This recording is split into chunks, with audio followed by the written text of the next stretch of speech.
headphones right now. Is that okay? Yeah, I'm literally about to walk in.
Hello, good morning, everyone. Good morning. Very good morning.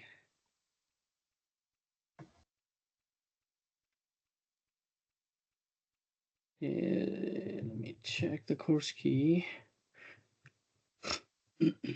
Excuse me.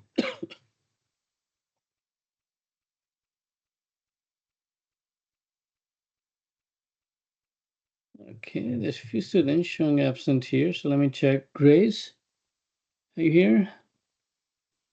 Yes, I'm here. Okay, so you're still not able to scan the QR code? I'm trying to do it right now. Thank you. Sorry. That's okay. I can check you in. Thank you. Okay. You're welcome. And then Bella. She's here. She's trying to work out the QR code thing still, but she's here. Okay. Bella. She's right there. Okay. Bella, I can check you in. Okay, you're in. Who else? Ishan? Yeah, you're gonna have to check me in. It's Uh, I'm gonna try to do it again. okay, I can check you in.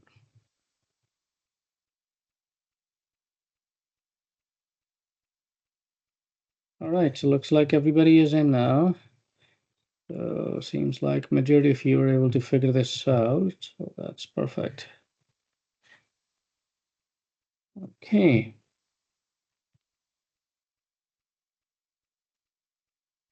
Well, did you guys get a chance to go over your PowerPoints a bit? Yes? Great. Yeah. Great. Perfect. That is great. Okay. And how many of you started creating your study guide?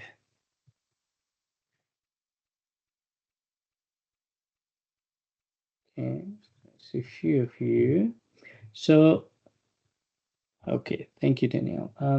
So this part, I want everybody raising their hand, okay? So I know it's just the first week. There's so many things which you're trying to figure out, but please don't take too long to take a hold on these things. We need to create our study guide every week, okay?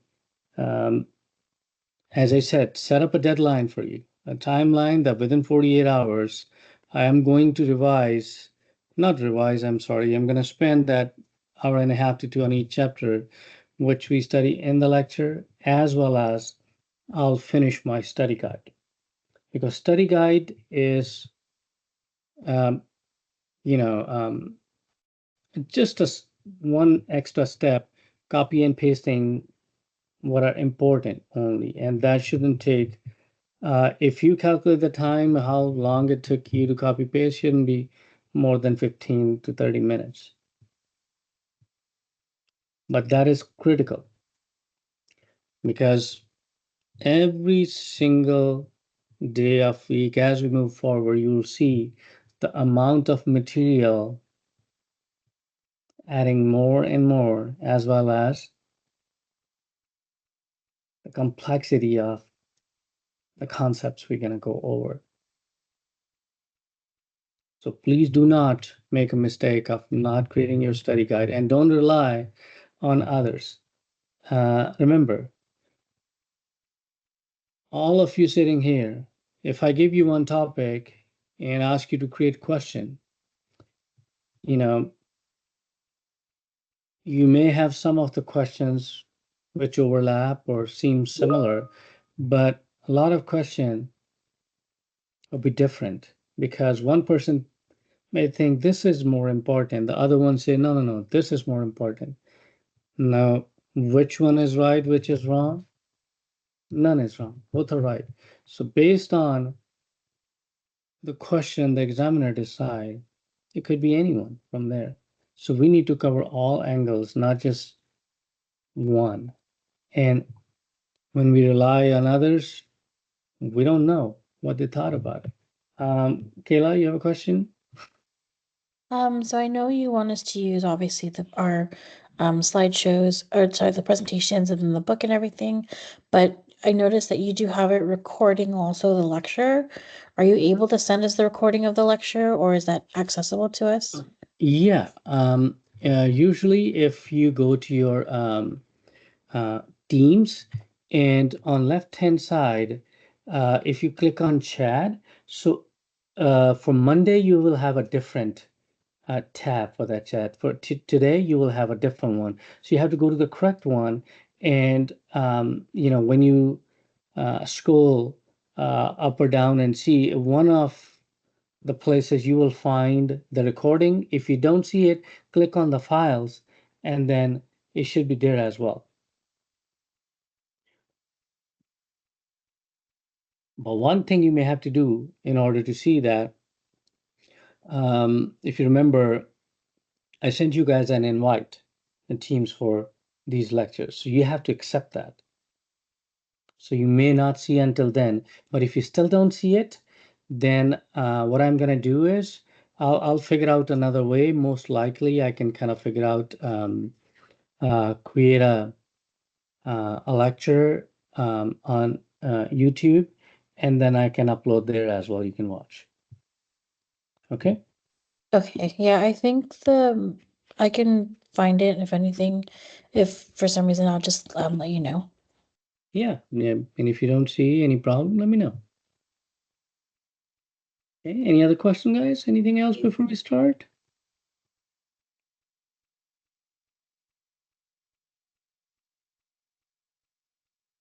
Everybody okay? Yes. Ready for the lecture? Okay. All right. So let's move on. Sorry, Professor, quick question. Yes. I tried to check in and then I don't know if it shows that I'm checked in or not. Yeah, you are. Okay, thank you. Yes, you're welcome. Everybody's checked in. All righty. So let's start first chapter of the day. This is your cultural, legal, and ethical consideration as an RN. Okay. Once again, these are basic principles, basic guidelines to follow. These chapters are not complex, but still important. So we'll talk about the cultural factors that may influence your patient's response to different medications. Then we'll talk about the legislations and nursing practice, nursing process, how it impacts that. And then controlled substances a little bit. We'll look into the schedules. Then role of RN in new drug development process or the investigational drug, the studies, getting the informed consent. And then ethical principles such as autonomy and all that, we're going to go over. And then we'll look generally that how all these things can influence your patient's outcome. So first of all, cultural consideration. Know that our country is culturally very diverse and constantly rapidly changing demographics. The field of ethnopharmacology, which simply means that it provides an expanding body of knowledge for understanding the specific impact of the cultural factors on patient drug response. Remember that not everybody sees the treatment, the medication in the same way how one person sees. You know, in some cultures, there are gender differences as well. That men, they are not open to share the pain, what they go through. Um, we have to consider all these factors when you are assessing your patient. Make sure you make cultural assessment a part of that as well. Okay. Now, polymorphism. Polymorphism is also critical to understand that how the same drug may result in a very different response in different individuals. Okay. There are genetic factors which influence the drug response. Certain patients don't respond to certain class of drugs that well as compared to some other classes, such as an African American population. Calcium channel blocker and thiazide type diuretics, they're more effective to manage hypertension as compared to normal adult population, non-African Americans who responds better to ACE or R, which are angiotensin converting enzyme and angiotensin receptor blockers. So we need to know all these things. Okay. All right. Now the medication response, it depends greatly on the level of compliance. And compliance may vary depending on the patient's cultural beliefs, their experience with the medication, their previous experience, good or bad. Because if they had a bad experience, they kept throwing up, well, they're not going to be compliant with that medication. What their personal expectations are as far as from the treatment. Are there any family expectations? Do they have influence on the treatment plan and the level of education? So there are two terms. One is literacy, the second is health literacy. Um, it is important to understand that people who are highly literate, you still may find people poorly health literate. So that is crucial to understand. Having highly literate doesn't mean that they're highly health literate as well. Now, variations are also reported between different ethnic groups in the occurrence of adverse effects. Some experience more, some less. Now, individuals throughout the world, they share the common views, beliefs regarding health practices and medication use, but the cultural differences, the influences, the beliefs and practices, they do exist as well. And that's what we need to acknowledge and understand here. And attending to each individual's cultural background, it helps to ensure that safe and quality nursing care. And in this part, we're talking about the medication administration that we address all those concerns. Now, to clarify everything, make sure you address the patient, you talk to patient, clarify with them. If the patient holds any certain beliefs, belong to a certain ethnic group and certain practices they follow, is there any certain dietary restrictions or anything in diet they consume more, so that we can make sure that there's no interaction as well as impact on the therapeutic efficacy of the drug, right? Now, barriers. It is important that we develop an effective communication with the patient. Okay. And the biggest barrier is the language. So if you cannot communicate in the same language, patient doesn't understand your language, you don't understand theirs, well, that's a huge barrier. Now, you cannot convey the message and they cannot share what they feel, right? So language is a big, big concern and very important. Know that, okay? Anytime when there's a language barrier,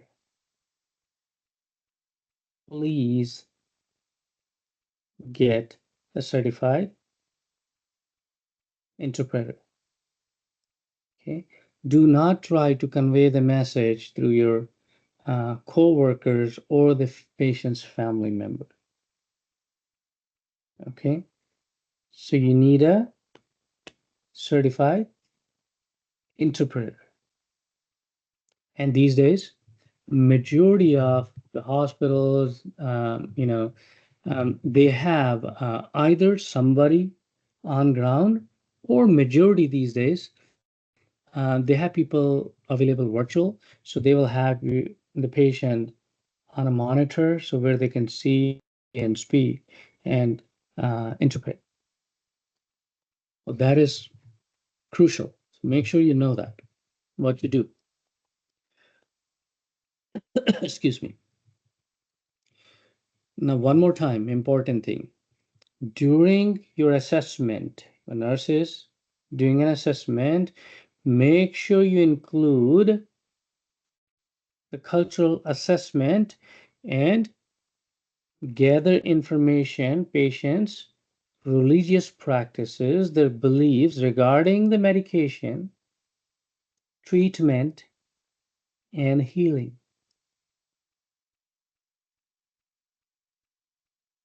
Okay, that's important to know. Ask them, have you tried anything yet? Or the medication planned to give to your patient, ask them, did you have any previous experience of this medication? You took it before? Did it work? When or did not? Then did you experience any side effects, adverse effects, any reactions, or any other side effects? If the patient say like, oh my goodness, like I had a real bad experience with that, I kept throwing up for 3 days, well, then that's not the right choice. Do they take any over-the-counter products, herbal products, supplements? All these are important. Example, patient is taking blood thinner. Start taking St. John's wort. Okay, the patient can bleed because these products can either increase or decrease the efficacy of the actual medication patient takes. So patient could be at high risk if we do not assess that. Another example, suppose patient has infection and the doctor gave them a prescription for tetracycline. Patient is sick, they're infected, they are going through some challenges, and they're hoping that with the tetracycline, they start feeling good or better. But you didn't ask, and the patient did not feel it necessary to tell you that they love dairy products. Okay, a lot of cheese, they love cheese pizza all the time, and milk and butter and all that. Well, the patient calls you after 3 days. Hey, I don't know. The medication you gave, it doesn't work. Well, the reason is the tetracycline, when taken along with dairy products, which has calcium in it, the calcium go and bind to tetracycline, makes an insoluble bond, and the tetracycline gets excreted from the body without producing any effect. Now, the patient didn't know, it's just food, right? So these minor details are crucial in medication administration so that's safe and effective. Okay. Assess your patient, what the user response to illness, how's the response to the respective medication? Do you see a positive trend or not? Any religious practices, beliefs? Do they have support from their family or community resources they have access to? What their diet looks like. Ask them, how does your daily diet looks like? What you consume breakfast, lunch, dinner, anything else? So these um, little tools will help you to filter, to prevent any interaction, and also making sure the treatment is effective. Okay? Now, as far as the legal consideration, now there's some entities who are involved, such as FDA, your DEA, and every state had their own individual state laws. Now, FDA have to maintain a balance between making the new drugs available to patients as well as protecting the patient from potential um, adverse effects because of those drugs. So there's enough data to support that these drugs are safe to take. Decades ago, FDA didn't have much regulation oversight over these OTC products such as vitamins, herbals, homeopathic, and they were just kind of putting up of whatever they like to, whatever they want to on the labels.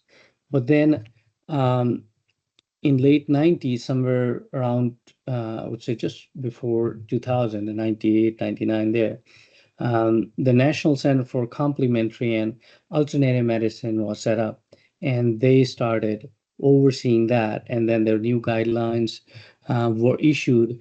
Now, they cannot claim that those products can treat or cure anything, but they can write that it can support certain functions of the body. Like, if you go calcium, if you look calcium products, they cannot say that, it's going to prevent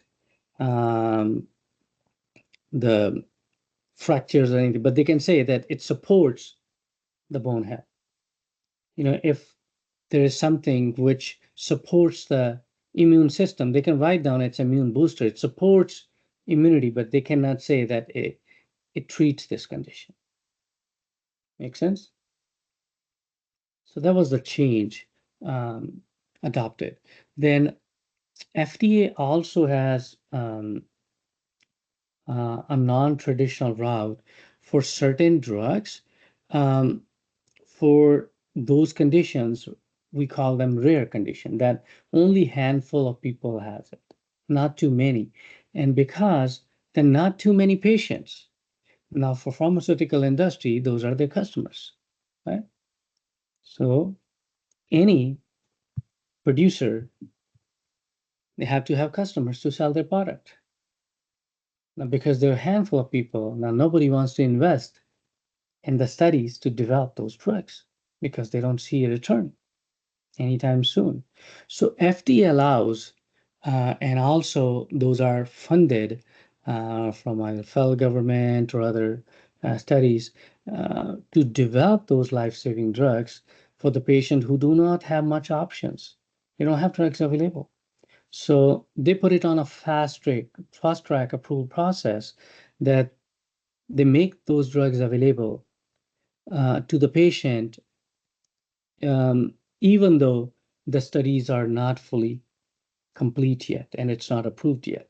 But because the patient does not have um, much option, so they offer those, and usually these are in like big research hospitals where they do that. Okay. Now, HIPAA is another important thing where you have to be careful and also do everything you can to protect patients' personal health information. It can only be shared with, even if it's your team member who is directly involved in that patient's care. It's not that you are just an escalator with one of your coworkers and you're just kind of chatting about a patient's condition and the person has no involvement in the patient's care. Then we're violating HIPAA. And especially using electronic devices, computers and stuff, make sure you log off. No matter how many times you have to log back in, that's what's required, because there are severe consequences for you as an RN as well as for the facilities. Huge fines associated with that if somebody violates those.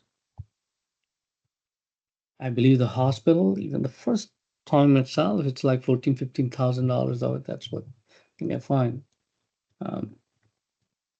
Okay, now the process of new drug development and what is the role of a nurse, okay, which is important for you.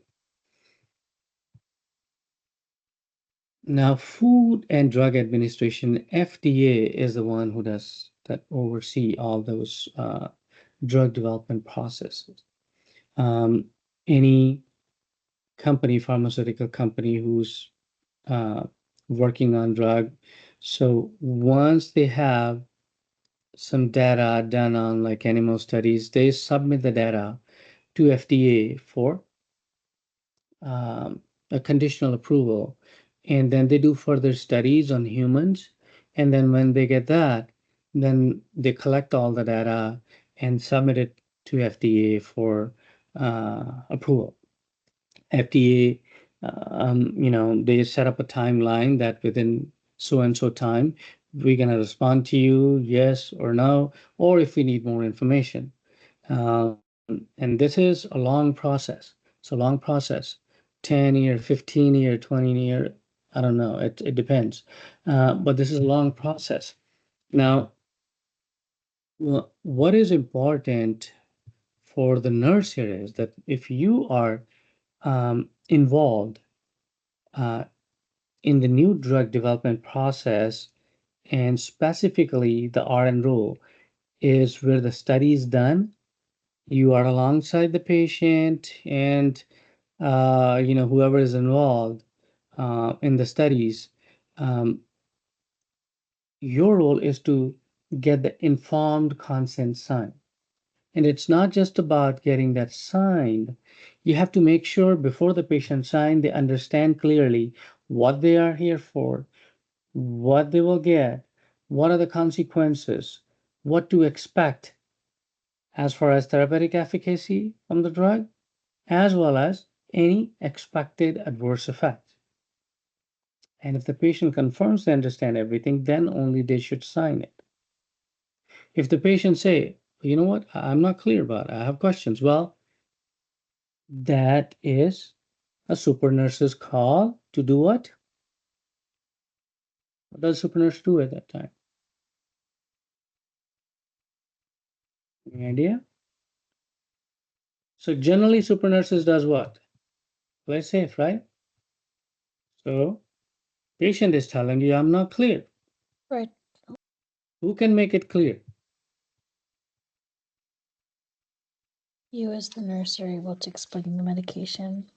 No, Or the The the doctor. prescribing. it's a doctor. Oh, you're trying to ask if like the patient's unclear about the. So the patient says that they have questions. They're not clear about the study, what's going to happen, what they'll be given, or any concern. It's not you prescriber. who's going to explain. It's a doctor. You call the doctor. Let them explain. Then you ask the patient, do you understand now? Do you have any other question? And patient said no. Good. Then you ask them to sign. That's what the important part you play there. Okay. Remember, you are patient's advocate. Okay. You have to do things patient's behalf. So patient doesn't know. Well, you're here, so you need to call. Who knows? Because there are a lot of things which nurses has no involvement in those studies. So you call who knows. Okay. So this is what shows here in slide is that how this drug approval process happens, and this particular one only shows that expedited drug approval. And then I'm going to show you this slide, which has a little more information and which is relevant to you. So one more time, your role is to get informed consent signed. And what does it involve? Somebody asks you, okay, is it just getting a signature? No. So it involves a careful explanation of the purpose of the study. Now, the patient has questions, you call the doctor, right? I mean, it's not you cannot explain them, you can explain, but if they have questions which are not in your scope of practice, that's doctor who answers. So you tell them basics, purpose of the study. You can tell, okay, these are the things will be done if it's a procedure, what will be used, what can happen, and what to expect. If you are giving a medication for certain condition, while you educate them that this is what the drug is, that's what expected outcome, that how it's going to improve the symptoms, what symptoms, and then tell them the risk involved. Are there is there any data which supports or points out there is a risk to any organ or anything else? Even it's minor, you need to share that. So this is what important for you. That's your role. Okay. Any questions so far? I had a question. So, informed consent is you talked about it in two contexts, right? Like one when you're providing services or right before you do it, and then now you're talking about it in like the drug approval process, like when they're doing the study. Okay, yeah. This chapter, we are talking about the drug development process specifically, that role. We are not talking about the clinical setup, usual clinical, typical setup. This is completely where they develop the new drugs and they do animal and then human studies. Oh, okay. So informed consent is only applicable for the drug approval process. Okay, no, listen now. Informed consent can apply anywhere. Okay, somebody even going for a CT scan, MRI, whatever they get, it applies. But I'm saying here is in this chapter we are talking about where the drug studies are taking place. Okay, all right. Now, in the drug development, the 4 phases. Okay, the 4 phases. I just want to go over briefly so that you kind of have basic understanding how this process works. Now, for example, in phase 1, okay, in phase 1, the objective of this study is to assess the safety, dosage, and side effects of the medication which you're testing. Now, who are the participants? The participants are in a small group, usually between 20 to 100, and they're healthy volunteers, not necessarily the patient for what the drug is being tested for. Okay, the healthy people.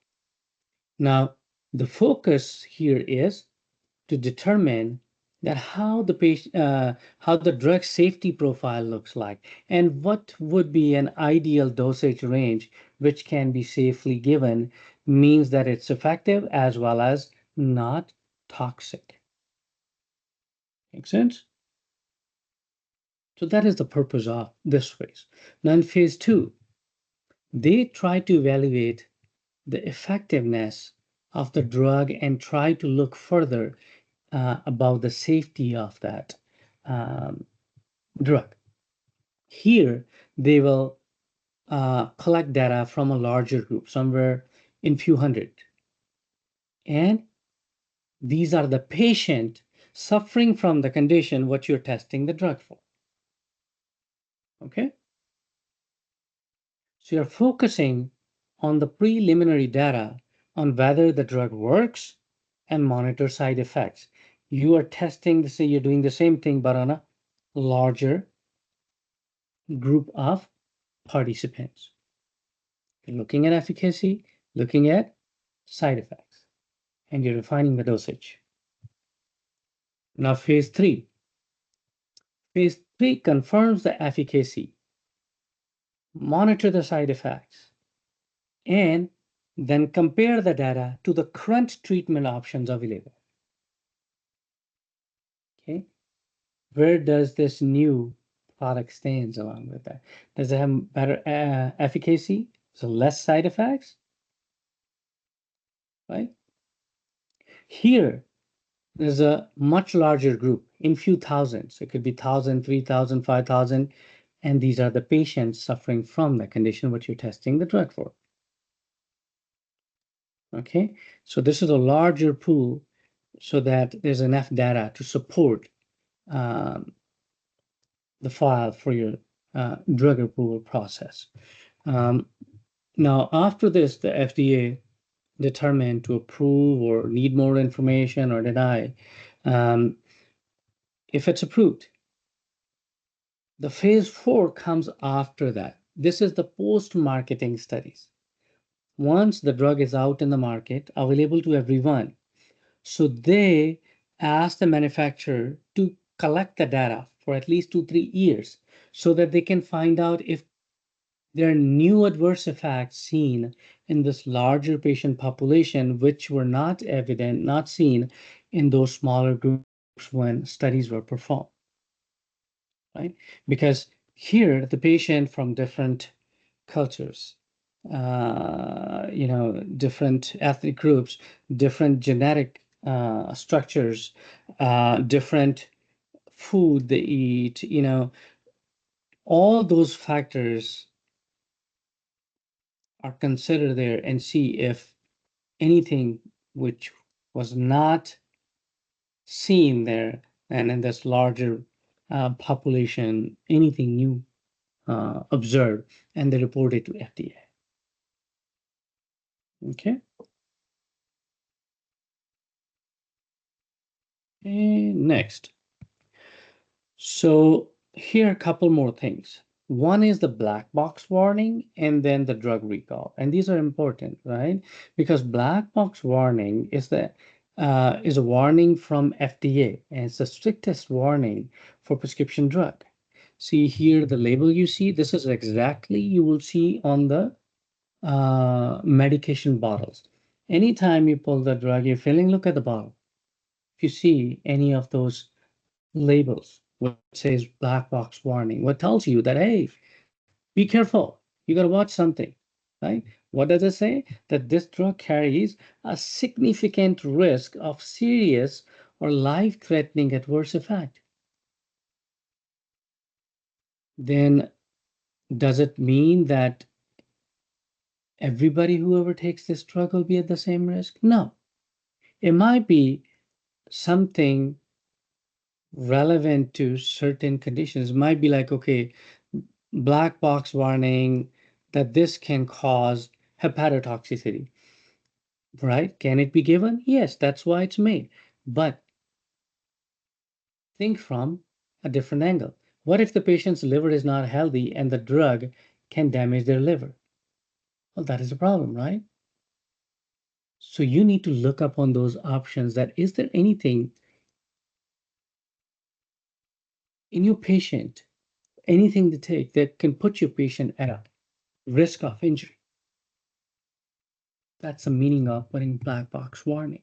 And that happens when there's enough data, enough reported cases to FDA of those adverse effects in a population, and then they put it on. Now, recall.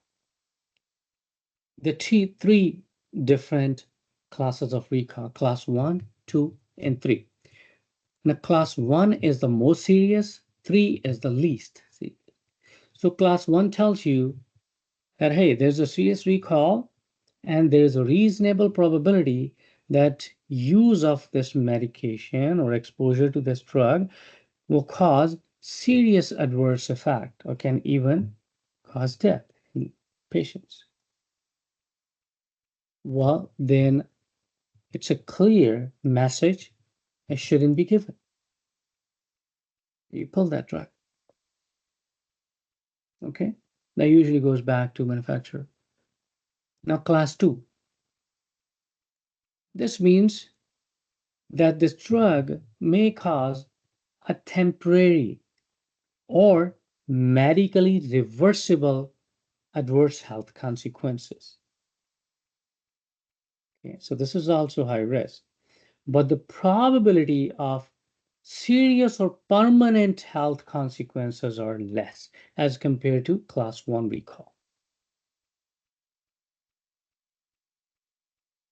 And the last one, class 3, that drug is unlikely, very low risk, to cause any adverse health effect, but it still violates the FDA labeling or manufacturing regulations. A good example would be, I don't know if you ever experienced or not, sometime, the pills which has a color coating on the top, right? And sometime you see that, oh, the last time the pills were dark, this time they're a little light, or they were light earlier, now they're dark.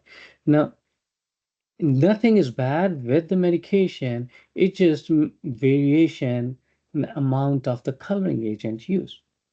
Is it going to make any difference in therapeutic efficacy? No. Do you have to pull it back? No. But it's still a message that there is some inconsistency, variation from the standard. You may have like after some time, some pills, they become brittle, like, you just kind of press it hard, crush it, and they break. And some are really hard. The only difference is the binding agent, less or more. So these kind of inconsistencies fall into class 3, which are not dangerous, no serious, no effect on the pharmacological action or therapeutic effect of the drug, but it's just something that it's not consistent, not standard how it should be, and you need to send a message. Okay. Any question? Yes, Tatiana, go ahead. Sorry, for class 2, you said that it may cause temporary effect and irreversible effects? Reversible. Okay, sorry, thank you. Yeah, no problem. Anyone else?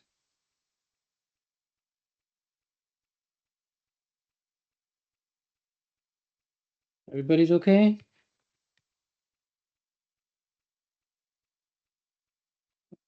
Daniel? Yeah, is there a like protocol? Because it seems like most drugs would have adverse effects at some point. So is there like a criteria that it has to meet in order to be black box or specific? Yeah, so adverse effects, I mean, pretty much all drugs can have, mild, moderate, severe. But for this purpose, for the black box warning, technically for class 1, that somebody took it and they were hospitalized, severe condition, or somebody died, Okay. and those are class 1. Class 2, that something happened in certain number of people, but it was manageable, no permanent damage, nothing like that. So it's not that certain number of cases or anything. It's just that, you know how when we talk about reporting Yeah. errors, right? Medication error. That's the purpose. That's the purpose. And when you report, the patient can report, the provider can report, or pretty much anybody can report, right? So when they get a lot of reports like, oh, consistently they're getting it from here, there, everywhere, because some of them could be patient specific. Maybe patient was at risk, for Sure. some reason. But if it's not the case, and people are still experiencing that, that's when they come up like, okay, you know what? We need to put this on the label. But it's Okay. not that it's certain number or anything. Okay, gotcha. Yeah. Even it's few cases, but it's just severe. Well, they could look into the data and just see, oh my goodness, the trend is developing. So we need to put this on the label. Yeah. Yeah. Okay. And exactly the same thing with the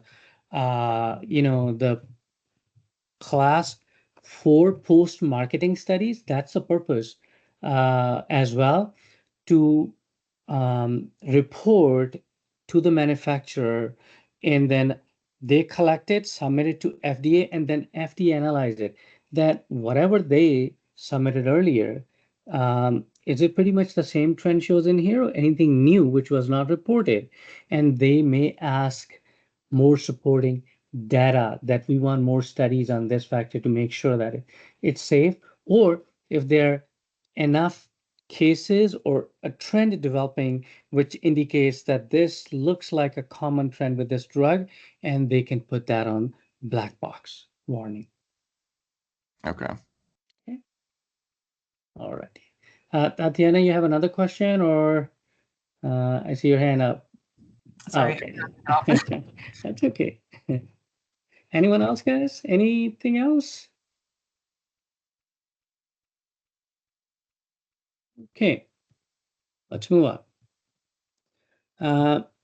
Here are the drug schedules. Now, I want you to make sure you know class 2, the schedule 2. Okay, make sure you know it. Schedule 2, because out of those your controlled substances, this is what will be the most concerning for you, because C1, you're not going to see it. That's usually in some studies, done, they're only used there. So you don't have to worry about that. C2 is the most important, what you should be concerned about. Now, what is important about that? Why they're important? The reason behind that is that these drugs have a high potential for abuse. Now, somebody asked, then does it have any medical use? Absolutely, yes. It has an accepted medical use, but there is a high potential for abuse, and that is the reason we need to make sure we keep our patients safe. Okay. Now, it requires a written prescription, correct? Every time. No refills are allowed on this. Examples such as your like codeine, your hydrocodone, hydromorphone, morphine, methadone, these are all your C2 drugs. As for C3, there is still risk, but less than the C2. So they have a moderate to low potential for physical as well as psychological dependence. Now, example, in C2, it was codeine only, but C3, codeine mixed with something, such as codeine with acetaminophen, like your Tylenol. Tylenol number, 2, 3, 4, that's how they say based on the amount of codeine present in that. So it's a combination product for pain management. Then for this class of medication, you need a new prescription, and that prescription is valid for 6 months. So original prescription, and they can add up to 5 refills on that, no more than that. Same with C4, original prescription valid for total 6 months of period, including the refills, okay? And they can add plus 5 refills, total 6 fills they can have it. Now, the C4, it has a low potential for abuse and low risk of dependence as compared to others. Example, like you're sleeping, your anxiety pills, like your benzodiazepines, diazepam, lorazepam, those are under that class. Tramadol is also in that class, used for pain.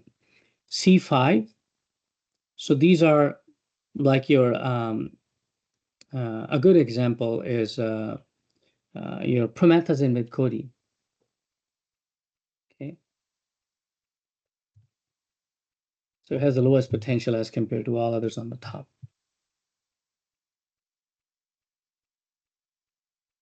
Okay, Bella? Sorry, quick question. Those are all narcotic ones, right? That's why. They're all Okay. opioids. Okay, thank you. Mhm. The classes tells you which are high risk potential of abuse and which are at light risk. So this is one has the highest risk, C2. Okay. Next. Now make sure that whatever the state you practice in, you know the scope of your practice in that state.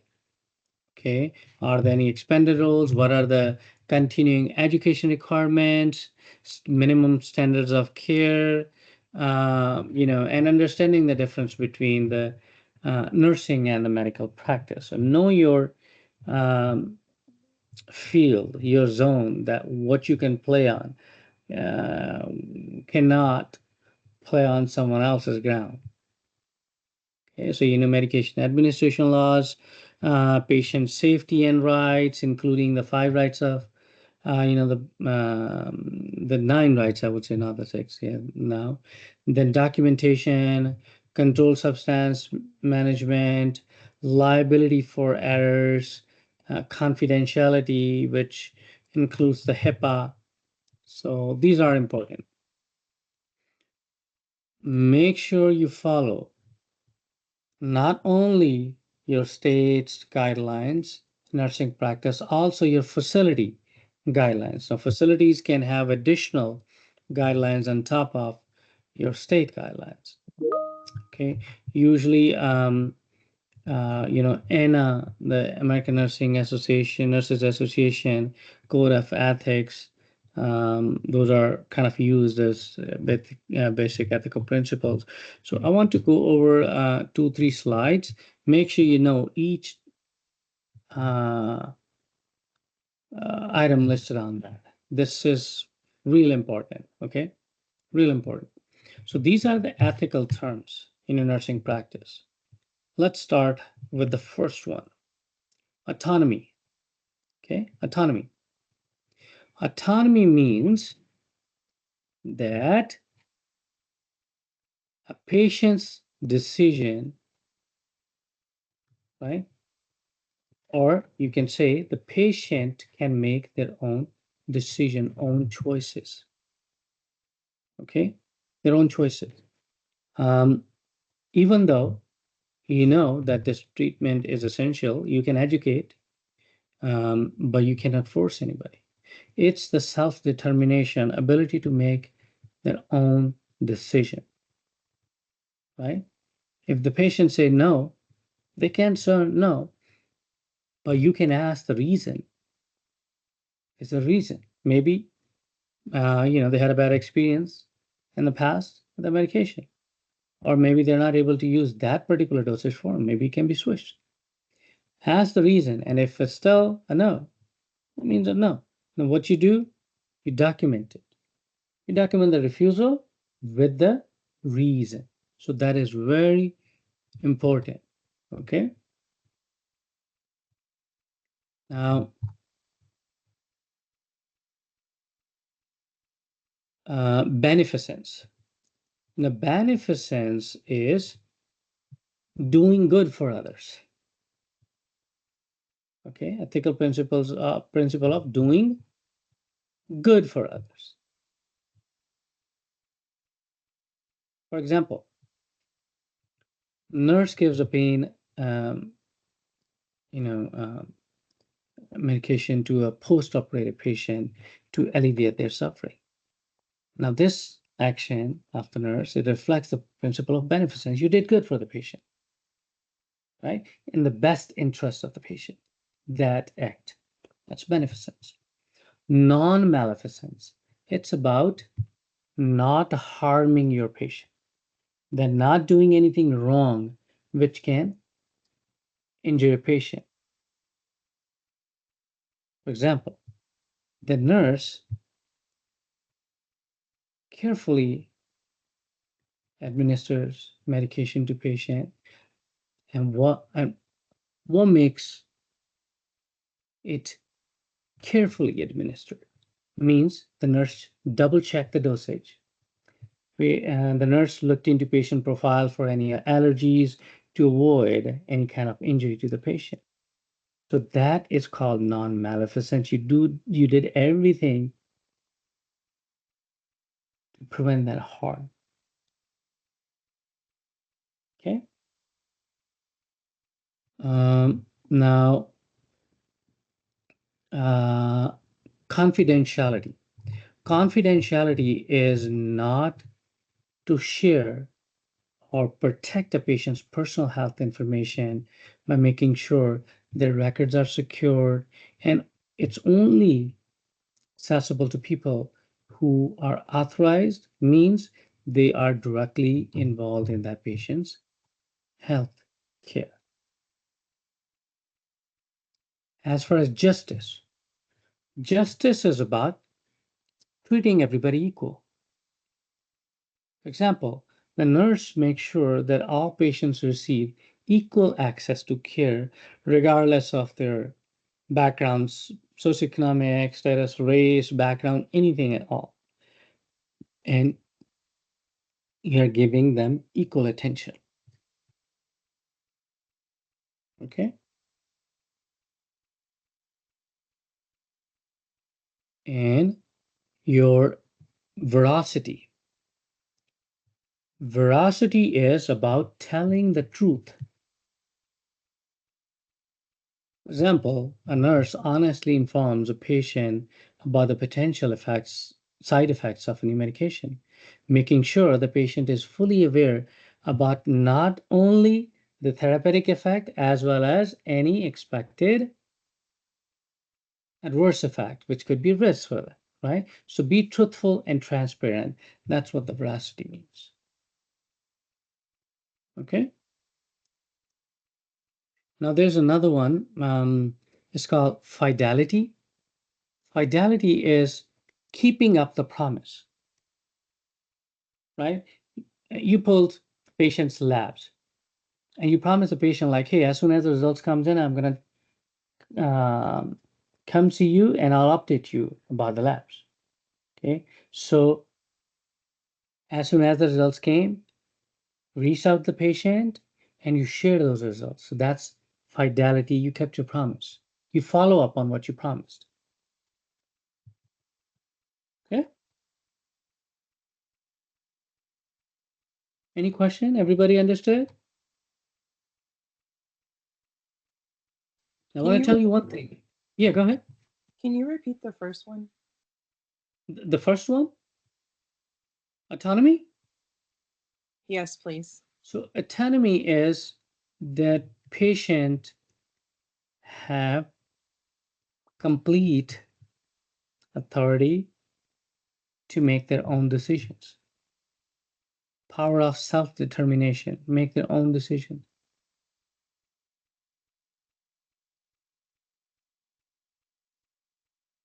For example, somebody on chemo, right? You know that the patient need the chemo to survive. The patient decide like, I don't want to continue it. To make their decision. That's autonomy.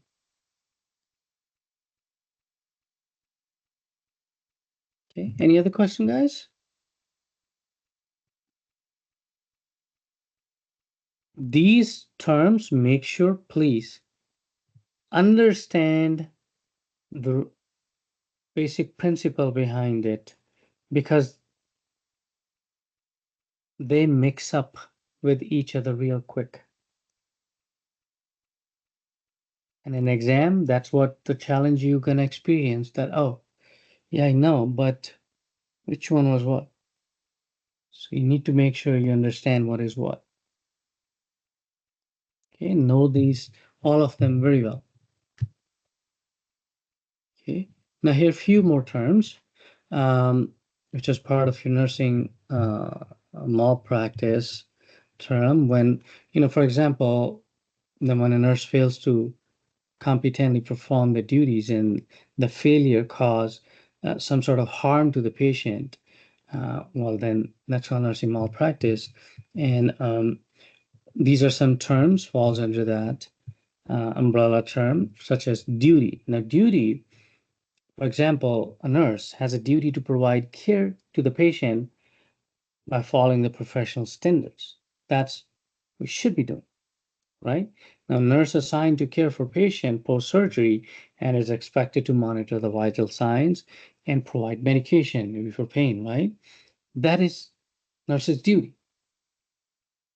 Now, what is breach of duty? Whatever your duty was, you didn't do it properly, you breached the duty, right? So the nurse fails to meet the standards of care expected. So nurse neglected to administer the medication at the prescribed time. That's a violation or breach of duty.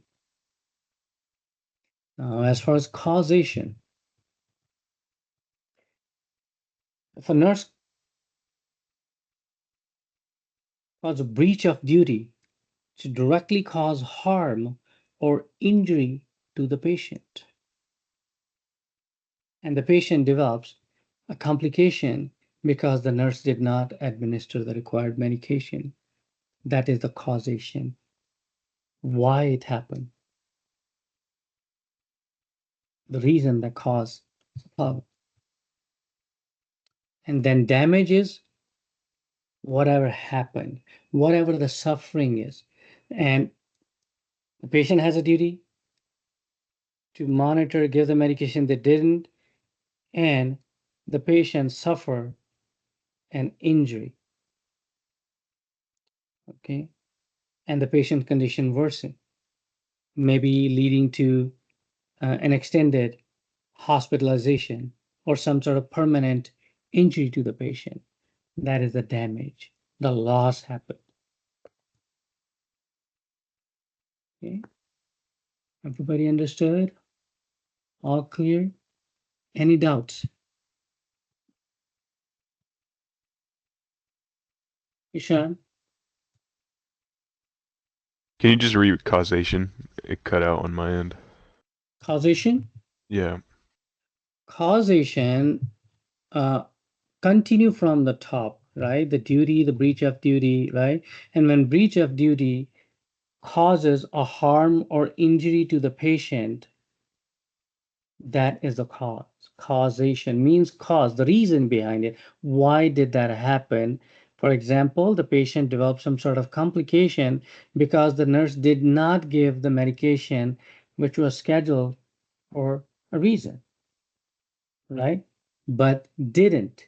So the reason is that nurse did not follow up on that, and whatever supposed to be given was not given. That is the cause. Okay. Alexis?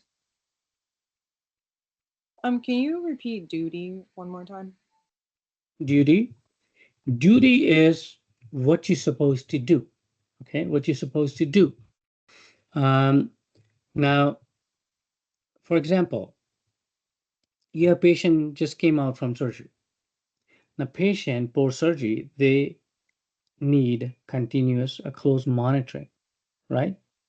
That is the duty, to monitor. Now, the patient post operative, they experience pain. Giving them pain medication to manage their pain level, that is a duty. And if the nurse did not monitor, did not give the medication, that means they breached the duty. Okay? All right. Now, these are some, important entities. Most important, you will see that ENA, which is used for the code of ethics. And then there's some international organizations as well, but ENA is the most important one. And at the bottom, there's a term, a placebo. Does anybody know what that is?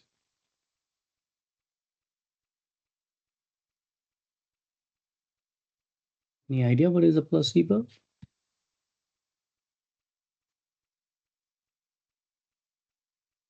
No? It's like a pill that wouldn't do anything in order to compare and contrast with the medication that would do something. Yes, good job. Yes. So in technical terminology, it's called an inert substance. What it means is it does not have a therapeutic value attached to it. It cannot help in any condition, right? In old time, they used to call them sugar pill, right? Now, what is important for you to know here is about placebo is what is the purpose of placebo, right? If it doesn't have anything, why do you give it? Well, because in this chapter, we are studying about the investigational new drug studies, right? The drug development process. So I'm going to talk about that relevant subject here. In those studies, the purpose of using a placebo is to prevent any kind of bias may occur as a result of some sort of unrealistic expectations during those studies. Okay? Because people psychologically sometimes it's like, you didn't give any active drug, but people, oh yeah, I feel with that. And you're like, I didn't give you much. So how? It's a psychological effect. Unrealistic expectations, some less or more. So in order to prevent that bias, you include this.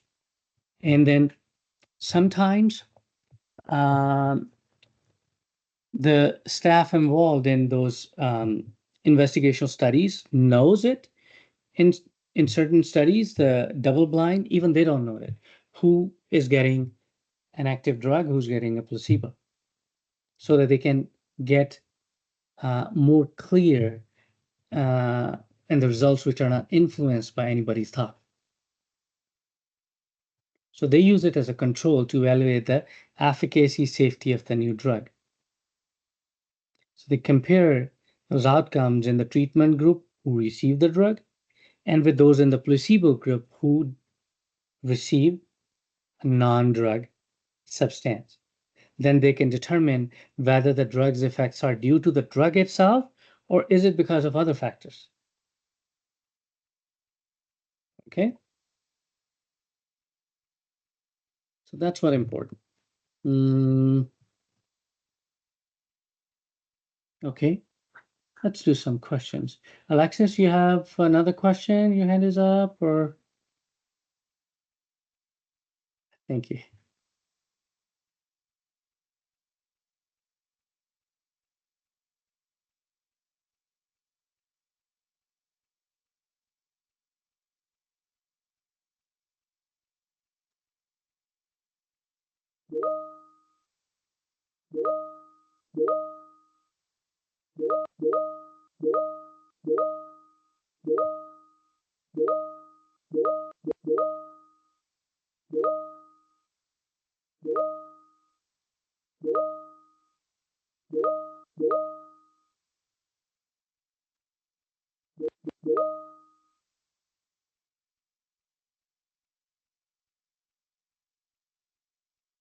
Okay, good job, good job. So majority of you answered C with a couple of exceptions, but C is the correct answer. First thing is to acknowledge that they can withdraw at any time, no matter that how short you are in people for that study, whatever the factors are, or any other consequence, it doesn't matter. Acknowledge it and then ask, like, is there a reason why they want to withdraw? Well, first is giving them a surety that they can decide to withdraw anytime. Okay?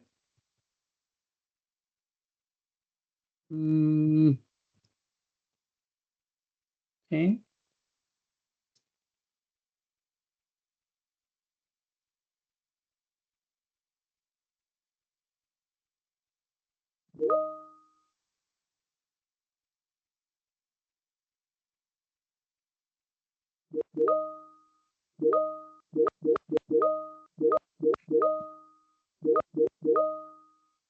Nice, perfect. Yes, that is a breach of duty. A is the correct choice. Okay.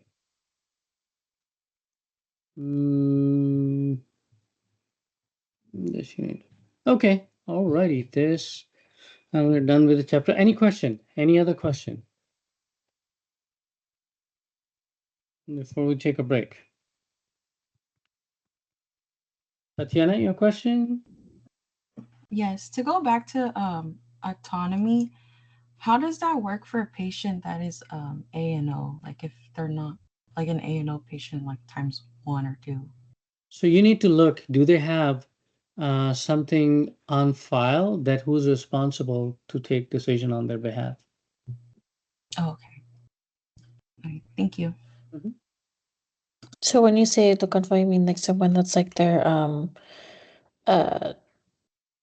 their I forgot the word of it. Power of attorney. There A you go. responsible party. Yes.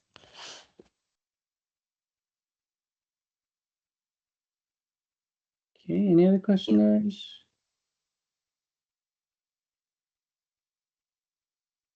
Yes, Alexis, go ahead. Can you go over use?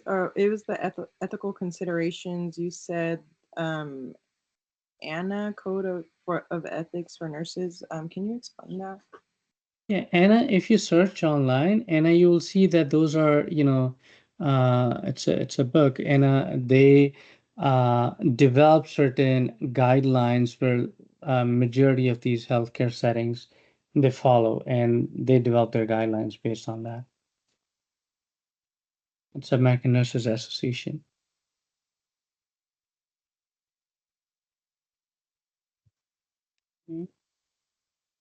Any other question?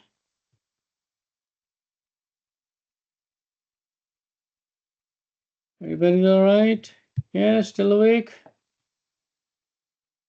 All right, okay. So ready for a break? Yes? No? I cannot hear anybody. Seems like you don't want to break, guys. Come on. We're ready for a break. There you go. Now I can hear. All right. So let's take a 10-minute break. It's 10:12 and we be back. Actually, let's come back at 10:25. Okay? All right. Enjoy your break. Thank you.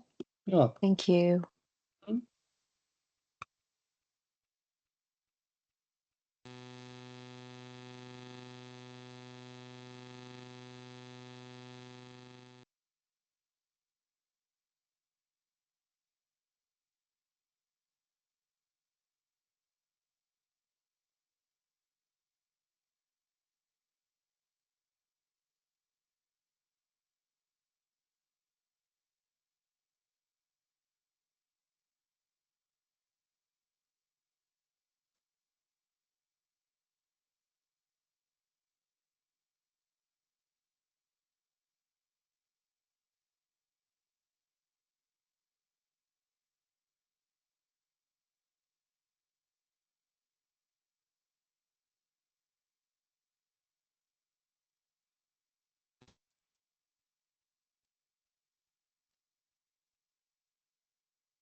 Okay, welcome back, everyone. Let's turn the cameras on.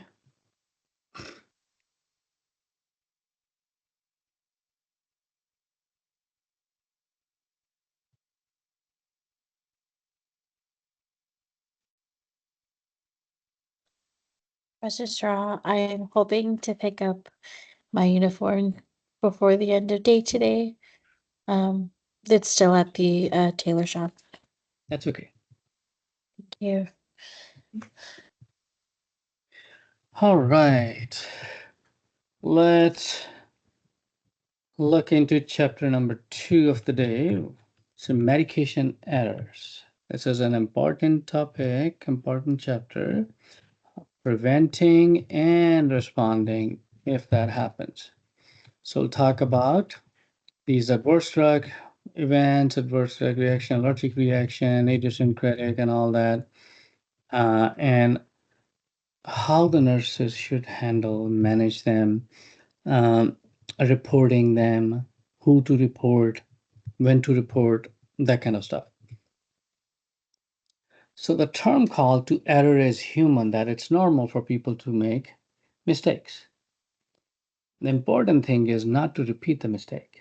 Learning from the mistake, making improvements so that not only you prevent that from happening, you also prevent that from happening anywhere else.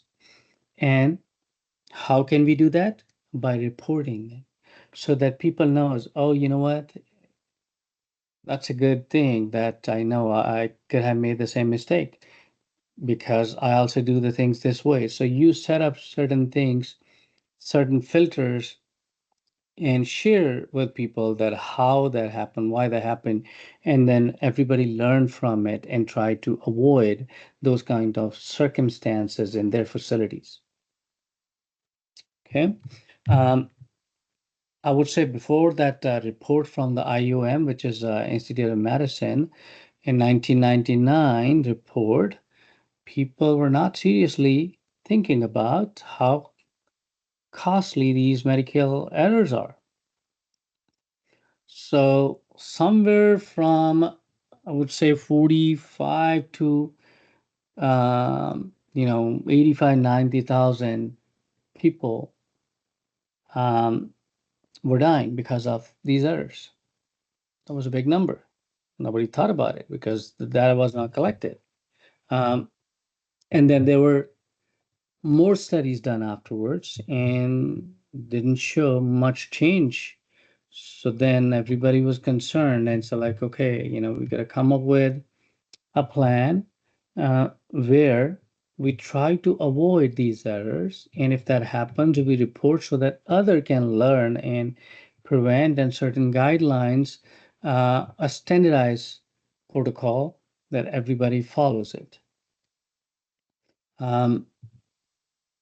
So first of all, it's important that we try our best to prevent that from happening, right? There are several aspects we need to look into. Now, when we talk about these medication errors, it's not about individual mistake, what the person made mistake. It's about that what were the loopholes, the loose threads in the system, the process that person followed, the nurse followed, that it happened. So we need to refine those instead of blaming somebody that you did that, you did that. No, it's not about pointing fingers. It's about understanding what circumstances led to that error. Okay. And reporting the errors helps others learn. And then even though it's a potential error, could have happened, you caught it. That also should be reported so that people, once again, they can avoid those similar circumstances. Now, making sure that we double check everything, right? Whether it's a medication, so you follow the rights of medication so that you're not giving the wrong drug to the wrong patient or wrong dose to the patient or a different route. over time, so you're not violating any of those. And once again, it's not about violating a procedure or a standard, it's about a process used to prevent any errors. Okay? And using technology. Okay, we have amazing tools, especially a couple of them are real helpful. In nursing, if you look, the barcode scanning, that's very helpful to prevent errors. You scan you scan the patient's wristband and it matches, right? For any discrepancy. Similarly, you guys may not have seen that, but I have seen enough, until a few years ago. I mean, now in California, pretty much all prescriptions you get e-scripts, right? Uh, but it wasn't the case. Like, if you talk about 15 years ago, 20 years ago, or under, everything was written, handwritten. And then I know those days when I had a hard time reading the prescriptions. You learn from experience, like what prescriber writes, what that means, but a lot of guesswork there could lead to a lot of errors. They don't know what they're writing, even they can't read it after what they write, and then everybody else. I mean, it's so hard. And people could assume, oh, maybe it's this, but they didn't mean to write that. And then a lot of errors. And by adopting this e-prescribing version, then it removes all those factors which could cause these medication errors here in the prescribing, because their prescribing software is connected with the patient profile, and when they're writing something, it checks for any contraindications, any interactions, or anything, and it pops up an alert like, hey, do you really want to do it, right? And then they have to enter their initial, enter it in order to approve it. And then if anything, they have abnormal lab values and they're trying to write something which can put them in risk, it will pop up, right? And same with the medication, no spelling mistakes or dosing errors, because there's set standards there and it shows them to just click on it and choose. And if they are picking up something out of the norms, it'll pop up the warning message on their screen. So these are very effective tools. Then bigger hospitals, they also have the automated dispensing systems, and now everybody's doing that. Rather than rushing for every drug to the pharmacy, there they have the cassettes filled up, and then you scan the barcodes, and pull the drug. And for nurses, clear communication is extremely important. Make sure you communicate. Do not assume anything, and documentation is a critical part of communication. That is a communication. When you document, that's how you know who did what before you, and the people coming after you, they know what you did and when you did. So that's important. And also, patient involvement. Encourage patient to engage in their treatment plan so that they are aware about it. And then education and training, continuous education and training to healthcare providers is essential. Okay. Now let's talk about a few terms here. Medication errors. Okay. Medication errors are any preventable, which can be prevented event that may lead to inappropriate medication use or patient harm, and that can happen at any stage of the medication process, such as during prescribing, dispensing, administering, monitoring, wherever it is can happen. But the biggest 50% of the incidents are associated with prescribing. Okay. Now, what are adverse drug events? Adverse drug events is the harm caused by the use of drug, which can be due to medication errors, okay, or as an unintended reaction, even when the drug is used correctly. It's not about something done incorrectly. Okay, this is an unexpected. For example, patient never took that antibiotic before or any drug it was given, and the patient developed an allergic reaction. Right? It was a correct drug, normal dosage, no factors which could indicate there's any risk, anything can happen, but still happen. That's your first drug event. Okay.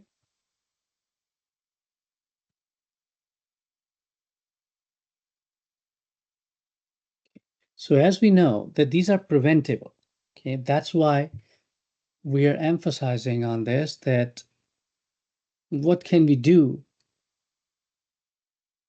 to avoid these preventable mistakes? If something, allergic reaction, we don't know, well, there's nothing you can do about it, but these are something which can be prevented.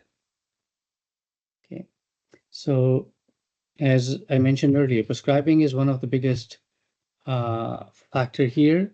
So it could be incorrect drug or dose or instructions, right? And then similarly, in any other aspect, either dispensing or administration, that you give it with incorrect route or at a wrong time, so it could happen at any point. Make sure developing a habit that whenever there's a high alert medication, at least double check on that. 2 nurses check that, such as very common insulin or your blood thinners such as warfarin and heparin. It should be double checked. I'm going to show you a picture here, which can hopefully show you how easy it is to make a mistake. These are called LASA or salad, look alike, sound like, or sound alike, look like drugs. Now see here and here. Do they look similar?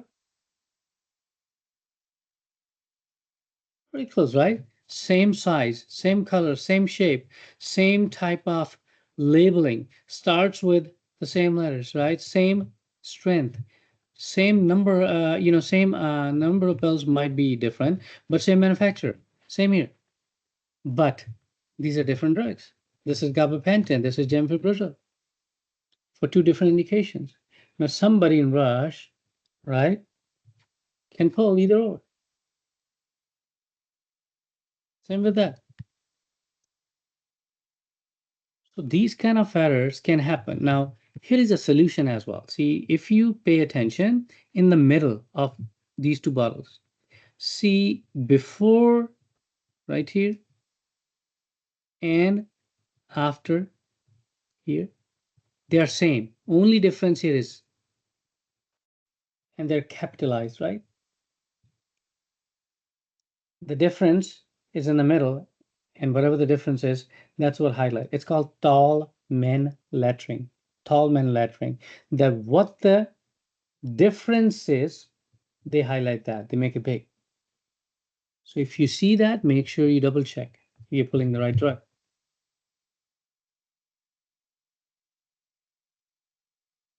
Okay. This we already talked about. So now the issues contributing, along with what we just talked about, prescribing, administration, and all that, the organizational issues, how the protocols are set. Do we have effective protocol set with enough filters to prevent these kind of errors?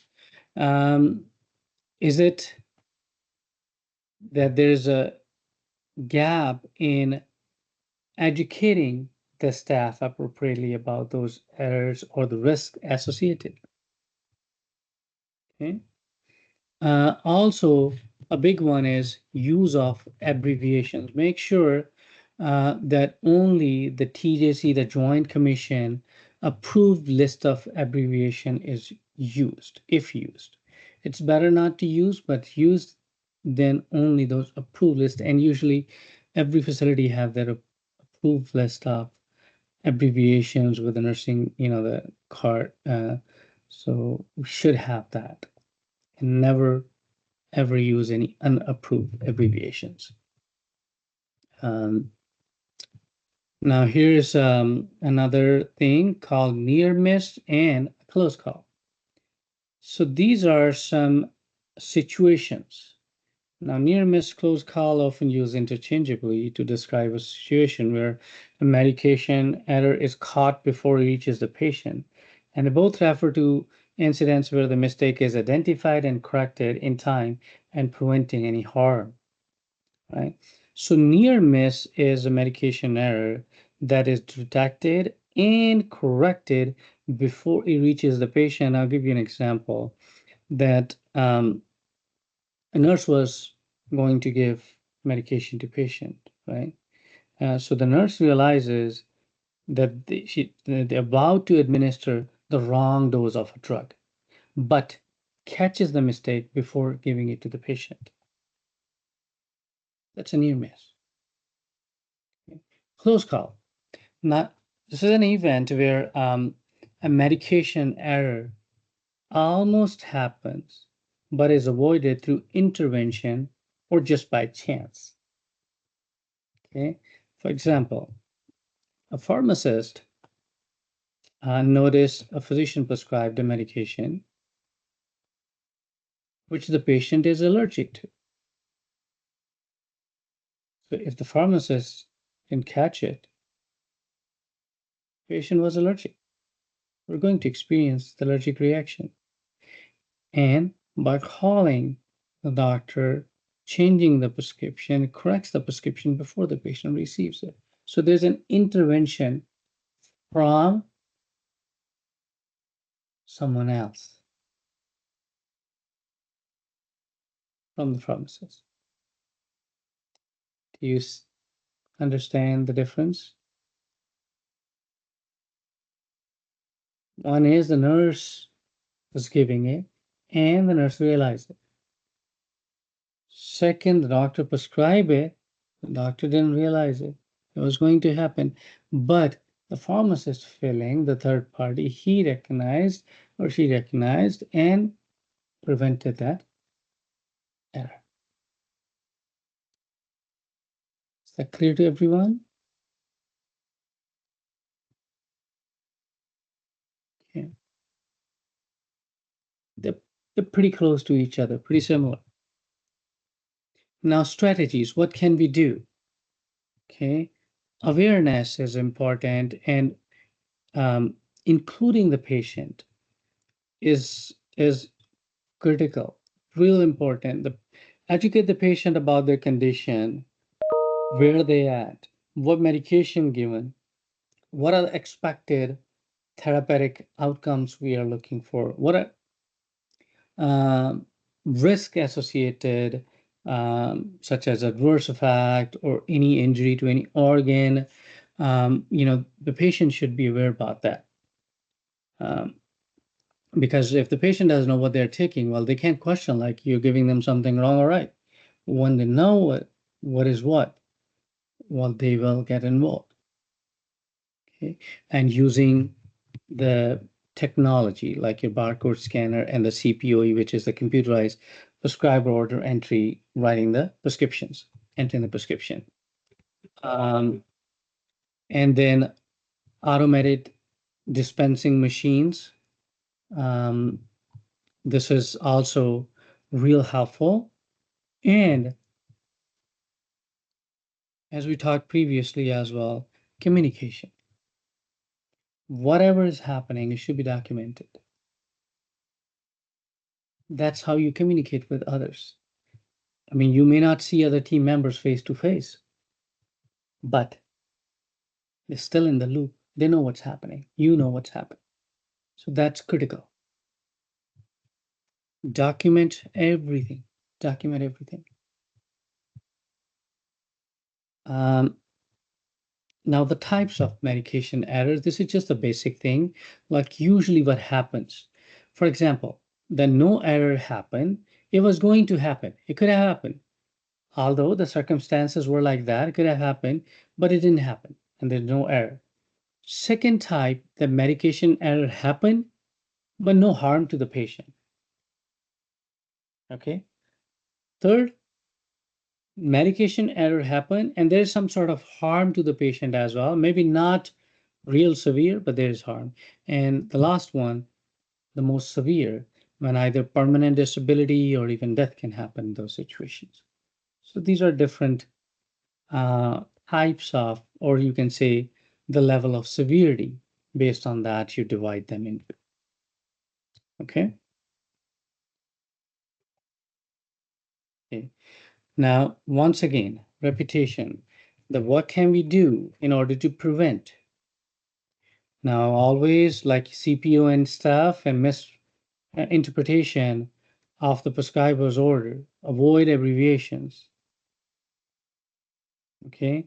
Then know about the medications, whatever you're going to give. Do not give anything what you don't know about.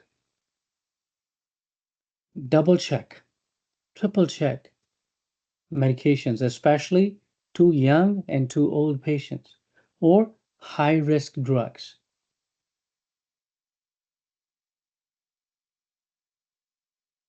Know, is there any specific administration technique for the formulation you're going to give? Because there are different type of formulations and at different ways to administer that. Like injectables differently, powders differently, tablet capsules different, patches different. Know that what is the right way of using that particular dosage formulation. Okay.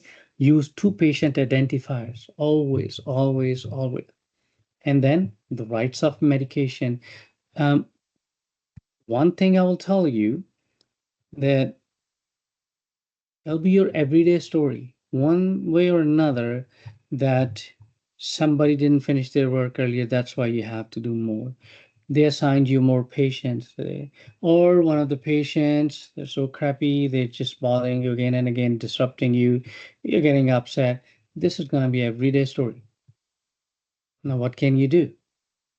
Accept it, because you cannot change it. You cannot pick and choose the patients, right? Different people, different thought process, different type of problems they go through.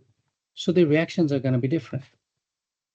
How they express, it's different for everybody. Everybody doesn't see problem in the same way, and they don't express it in the same way.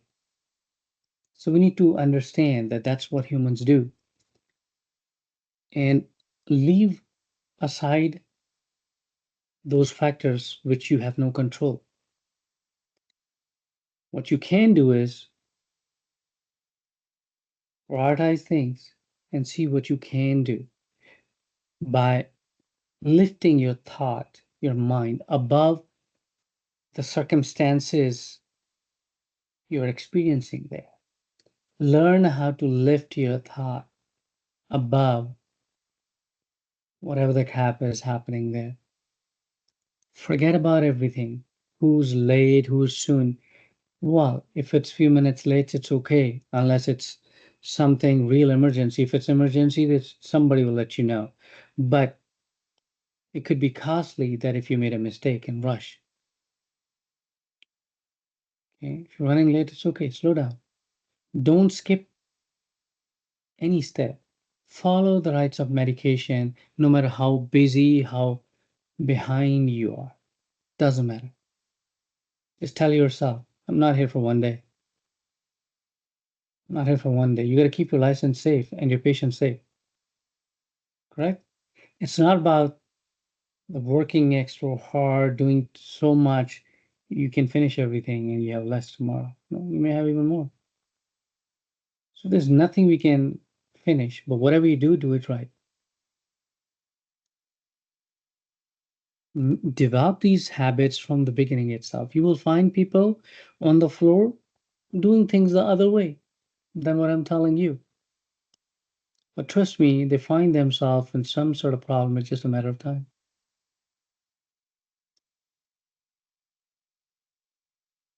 Forget about what's happening around you. Think about how to do your job in the correct way. That will make a difference, and that will determine if you become a good nurse or bad nurse. Okay. The patient you are going to take care at that point, that requires your full attention, same level of care. I mean, they don't care what happened earlier, right? But to someone else. And that should not make any impact on their care. Correct? So these are habits to develop, and you will see the difference. If you develop these habits from now, you will see how people trust you and they respect you because they know you're going to do the right thing.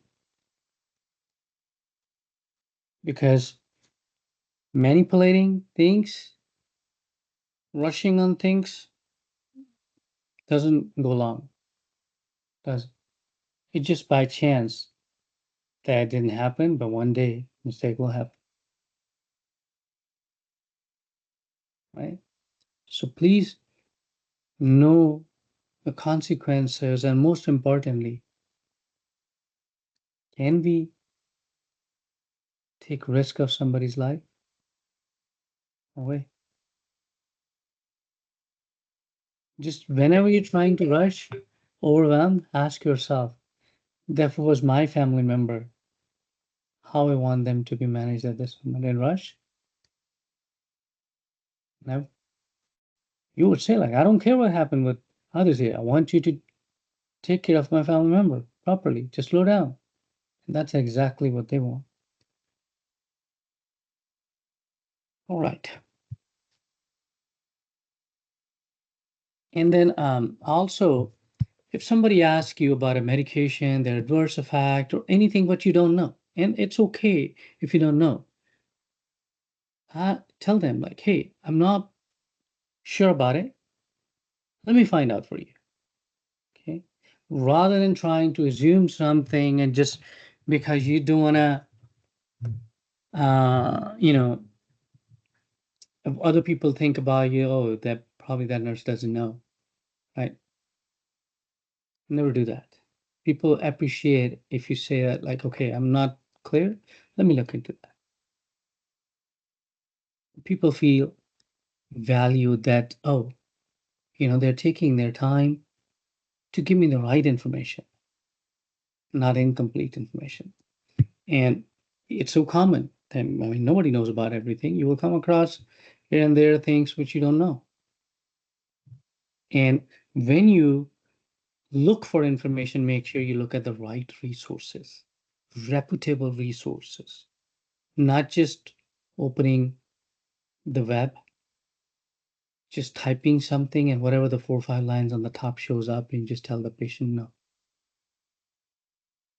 The drug manufacturer, inserts CDC, FDA, manufacturer's website, or your pocket research drug book.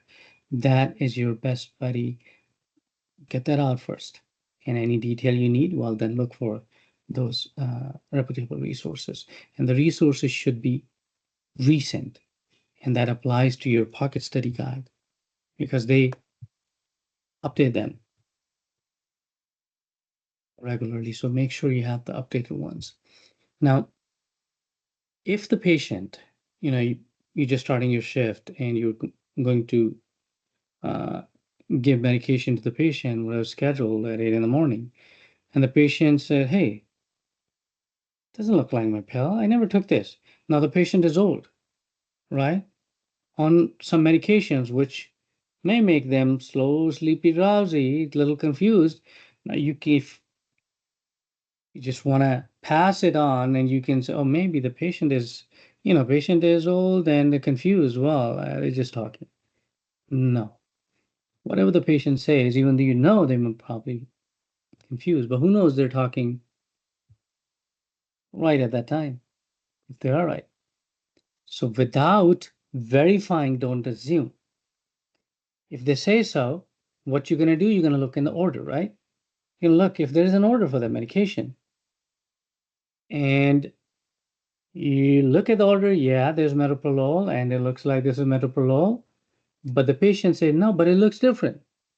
Well, it could be simple that it's probably a different manufacturer, right?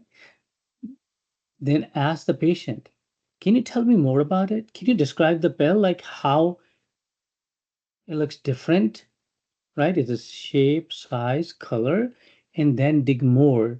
And based on what you find, explain to the patient that this is the reason behind, right? And then if it doesn't match, there's no order, right? If it doesn't match, then you have the super nurse badge.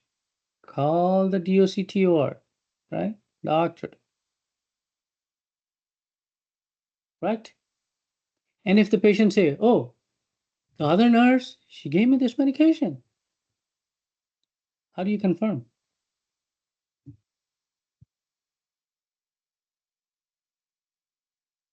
Check the MAR.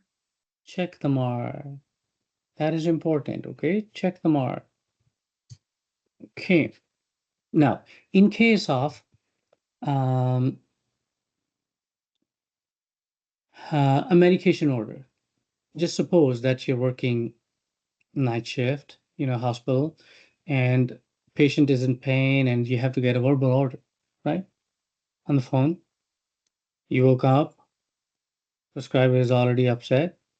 You also kind of a little hesitant, though it's 1:30 in the morning, so you're trying to kind of take the order quickly. Don't do that. Go slow. Go slow. Any telephone verbal order, repeat the order back to the prescriber before you hang up the phone. Make sure you're on the same page. That's not your headache. The doctor picked up that shift at that time. It's their choice, right? You're working as well, but you're going to do the right thing. And I can assure you that nobody can challenge you about that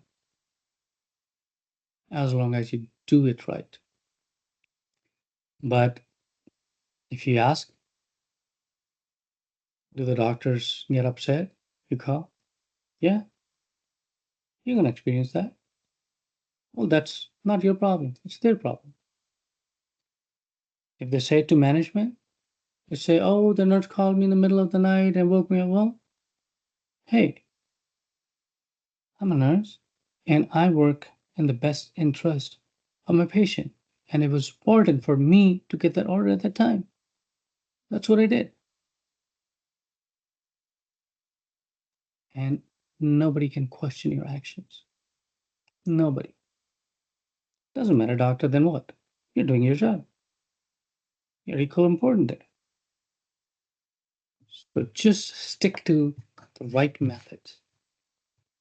Okay? Never ever assume anything. You can't read order, you're not understanding anything, something does not make sense to you. Okay? Patient does not have that condition, the medication is there. Well, it doesn't make sense. Call the doctor. Call the doctor. Something you can't read, call the doctor. Never ever hesitate to clarify. And do not use the unapproved abbreviations. Try not to use at all. That's the best thing. But if you have to, use only the approved. Now, a couple of things here. Never use a trailing zero and always use a leading zero. Now, let me give you an example. For example, the order is for 1, okay? If somebody trying to be safe, they said, oh, I'm going to make sure. I put a little dot in there as well, 1.0, okay? It's 1. But think about it. The patient transferred to another facility or from another facility to you, right? And that night, because the patient didn't bring the list of medication, so you needed a copy of those, right? So the record, you ask for the record, they're faxing it to you in your facility, but unfortunately the toner is a little low. Can happen, right? That's normal. So when you got the printout, the decimal, the point was not there, invisible, right? Then what would you assume? 10, right? Rather than 1.0. You didn't know there was a point there, decimal. So you take it as 10 milligram. Now you may cause toxicity or harm to patient. It's a 10 times the dose you should be taking, correct? So never use that. If it's 1, write 1. If 2, write 2. Do not write any trailing zero. On the other hand, always write a leading zero, and you can use the same example, what I just shared. The toner is really kind of died out. It needs replacement, but now the person who has the key, they didn't come today. They called in sick. Can't even replace it, right? So you got it, and it meant to say 0.25, right? And they didn't put that 0.25, and it's 0.25 only they wrote down. And once again, that decimal, if it's not visible there, not clear, you may assume it's 25 milligram. But if you have 0 in front of, even though the dot, the decimal is faded, it's not there, but you will think, why they put 0 in there? If it's 25 milligram, we don't use 0.25 to put it. It's only time we use it if there is a decimal point before that. And they will ask you to question, verify, call and verify. So these are few things which you can do, or certain things which you should not be doing in order to prevent those errors. And as I mentioned previously as well, learn how to quickly give that medication. If it's an inhaler, know what is the right technique to give it. And before you give anything, look at the patient's chart, their order, if that is on the list or not, and read labels carefully. Um, and look into patient history in the assessment. If patient has any contraindication, if the patient has, for example, if they're prescribed a new drug which has a black box warning, or they're contraindicated in patients with liver disease, and the patient has liver cirrhosis, right? When nobody asked, nobody told, so it can cause harm to your patient. So look into all those little details, which could be real important for your patient. And as far as using the names, always use the generic names. And that's what the NCLEX want you to use as well. Okay, any questions so far?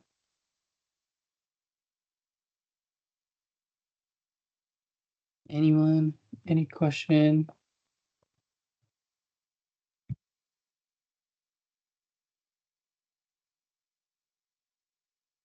No? Okay. Now, no matter how little or big the concerned patient expresses, make sure you give your full attention to that. Don't assume the patient is saying it, they just talk every day. No. What if they are saying the right thing now? if they are right. So without making sure that you verified what they said, don't assume anything. Then allergies and contraindications or interactions with food, interaction with other drugs, these are big things. These can be overlooked very easily, which can put your patient at extreme high risk. So make sure you take all those preventive steps. And then whenever you're handling medication, make sure there are no distractions around you. There's enough lighting there, and it's not that people are shouting around there or it's like hustle around you and that rush. Your mind is trying to just take care of it as soon as possible, but you can make mistakes. Okay. Now, you did everything, but there will be instances that error still happens. Now, if that happens, what to do? First thing is to assess your patient. Because if an error happened, there are two outcomes. Yeah, two things can happen. One is no harm to the patient, nothing happened. Second is there's some sort of impact on the patient. Maybe it just they're feeling nauseated, or maybe they're having a headache, or who knows, something severe, they're bleeding, or whatever it is, or there's a change in respiratory rate. You need to assess your patient, the relevant signs. For example, if a higher dose accidentally, given for a hypertension medication, well, you should be looking at their heart rate, the blood pressure, pulse, all right. So what is relevant? If you give them more units of insulin, well, you should be looking at the insulin and the glucose level, right? So whatever the relevant symptoms are or the parameters are, you should be evaluating and then call the doctor. Call the doctor. Because if you don't assess first, what you going to tell the doctor? Oh, I gave the wrong dose, but doctor, okay, what happened after that? Is there change in vital signs or anything? So you assess and call. And the doctor may just ask you to monitor if it's not high risk, or they may order medication, right? Maybe an antidote or something. And then it's your duty to inform the patient or the families. And then writing an incident report. And you can and you should report that to internal and external reporting agencies, like every hospital, every facility. They require you to fill and submit that report. And then similar way, either you, facility, patient, provider, they can also report to the external agencies. Okay? It's not about complaining about the error. It's about analyzing, assessing what led to that error and how can we prevent these errors by developing certain guidelines or barriers, filters, right? So whenever there's a medication error, if which caused any harm or maybe near miss, close call, should be reported. Then how to report, where to report? Well, I'll give you some examples. Like some places, it's just a handwritten, but usually electronic tools are available now. Good example, like your FDA, they have a system called MedWatch, the program called MedWatch. So you can go and report there. Then your Institute of Safe Medication Practice, ISMP, they have their own, it's called MERP, MERP, right? The Joint Commission, they have it. So whatever happened, what drug was in all, the dosage, when given, why it caused what. So all these things should be included in that. Okay. So we just talked about that as well. So the MERP and ISMPs, or the MedWatch and then MERP and then the Joint Commission's reporting programs. Now, as I mentioned earlier, two patient populations are always at high risk as compared to other normal adult population, which are your too young and too old patients, right? So what can we do? Well, we can be a little more cautious, careful. For example, if we talk about pediatric patients, their dosage should be based on weight, which is milligram per kilogram. Milligram per kilogram. That's how it should be. If the weight is given in pounds, convert into kilogram dividing by 2.2, right? Double check the calculations. There's a high risk, guys, they're babies, and even a slight deflection, a slight higher dose, slightly higher dose can put your patient at very high risk. They're not big enough. The organs are not fully developed yet to handle those sort of situations. Have a clear communication with everybody.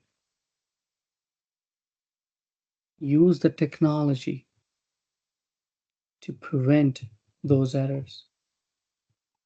And then also look into any child-specific formulations, and use age appropriate. For example, you can give a pill to 1 year, 2 year old, right? So liquid suspensions for easy dosing. Because even it's you say like it's a 4 year, 5 year, they say like, yeah, I can swallow the pill, but if the dose is in a way that you have to cut, right, it could be inconsistent.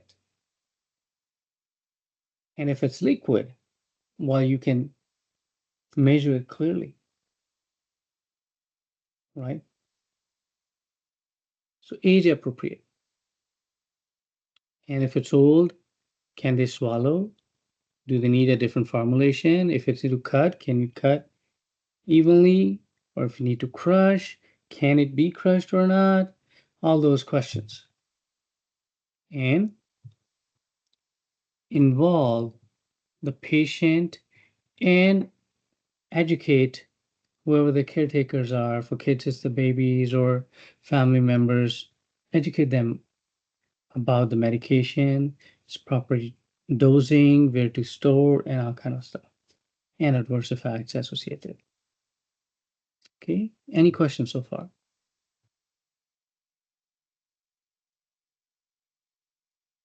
Do you guys want to take a break? Yes? Okay. Yeah, we can take a break. Or do you want to finish this chapter and then take a break? I think we can. Do you guys want to finish the chapter? Want to finish the chapter? How about Let's everybody? do Like it. finish the chapter. Yeah, let's finish the Yeah. chapter. Yeah. Let's do that then. Okay. So these we already talked about, that care issues, informing the patient, their family members, and if there are any consequences. If there's a breach of duty, a nurse didn't do what they're supposed to do, so those factors as well. Now here's a process called medication reconciliation, which means is making sure the patient is taking the medication, what they should be taking, and they're not taking what they shouldn't be taking. So this is a process in which medications are reconciled at all points of entry and exit. Whenever there's a change in care, level of care from, say, from ICU to the general ward, or from one department to another, or from one facility to another facility, that should be done at each level. Okay, and if somebody asks you, well, who provides you the list of the medication? The patient.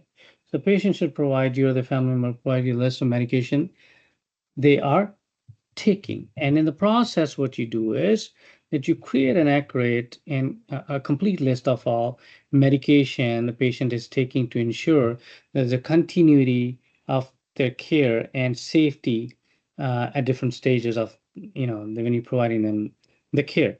Now you verify the current medication and look for any discrepancy. Sometimes you find patients are not taking medication, but they have a condition, and sometimes they don't have the condition but taking medication. So we need to look into that. Or patient was taking something at home, they brought it together, and it's the same thing prescribed here, and they're taking both. Or they went home after discharge and they did not take what they're supposed to take, or now they're taking double. So we need to look into that factor and give them an updated list that this is exactly what you should be taking based on what you were taking earlier, what you were taking here, and this is what the doctor wants you to continue with. Right? Everybody clear?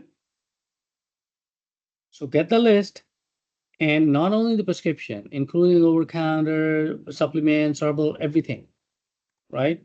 Then verify, confirm the dosage, frequency, the route, and everything for complete accuracy. Then pick up the new orders. Compare with the current list, see that you are not duplicating anything and you're not missing anything. And then resolve the discrepancy. Whatever the discrepancy you find, convey it to the doctor to get it fixed. And then update the list and communicate it to the patient and the caretakers. Okay. Is that clear to everyone? Everybody understood what this process means? This is important, okay? It's very important. Okay. We talked about this already. Okay. Okay. Yeah, no, we talked about it already. So let's do some questions and we're done with this chapter. Okay.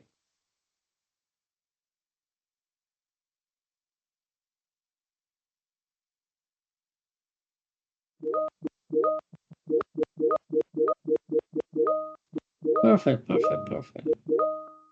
All right, that was easy peasy. Right? Okay, prescribing. A is the correct answer. Okay.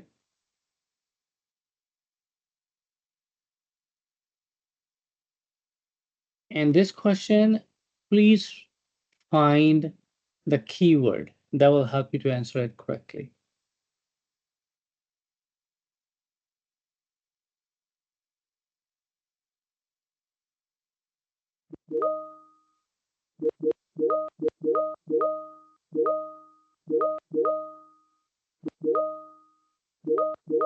Okay, so I see majority answering C, then many A, and then I see only, I think, couple, they're answering B. Now let's read this question and find the keyword, okay? The nursing student, and here's the keyword, nursing student. It's not a nurse, it's a nursing student. Realizes that she has given a patient a double dose of an antihypertensive medication. We know that the blood pressure is going to go down with that, right? Correct? The tablet was supposed to be cut in half, but they forgot and administered the entire blood pressure just before dose was this. What should the student nurse do first? Now, It's B, obviously. notify the clinical faculty because it's a nursing student. You see how tricky that was, right? If it was the nurse, then you were right. Then you would take the patient's blood pressure, correct? And then call the doctor. But it's a nursing student, and nursing student is not answerable. They're answerable to their clinical faculty. They're responsible for that. They are shadowing under their license. They are the one who will call. Make sense? You on the same page? So always when you read a question and as you read every word, look for the keyword. Look for the keyword.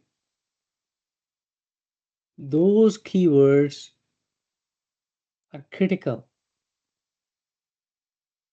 They help you identify that what is the right option. What are they asking you? All right, so we're done with this chapter. Let's take a break, and you can take a 15 minutes. So we have a little extra time. So 15 minutes, fine. Okay.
Hello, is it about time, guys?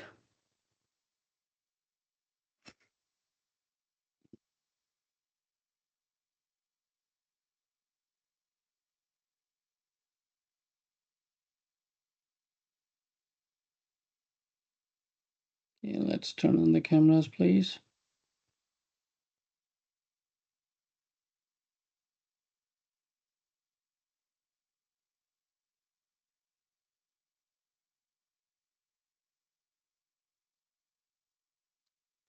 All right. So let's go over chapter number 6.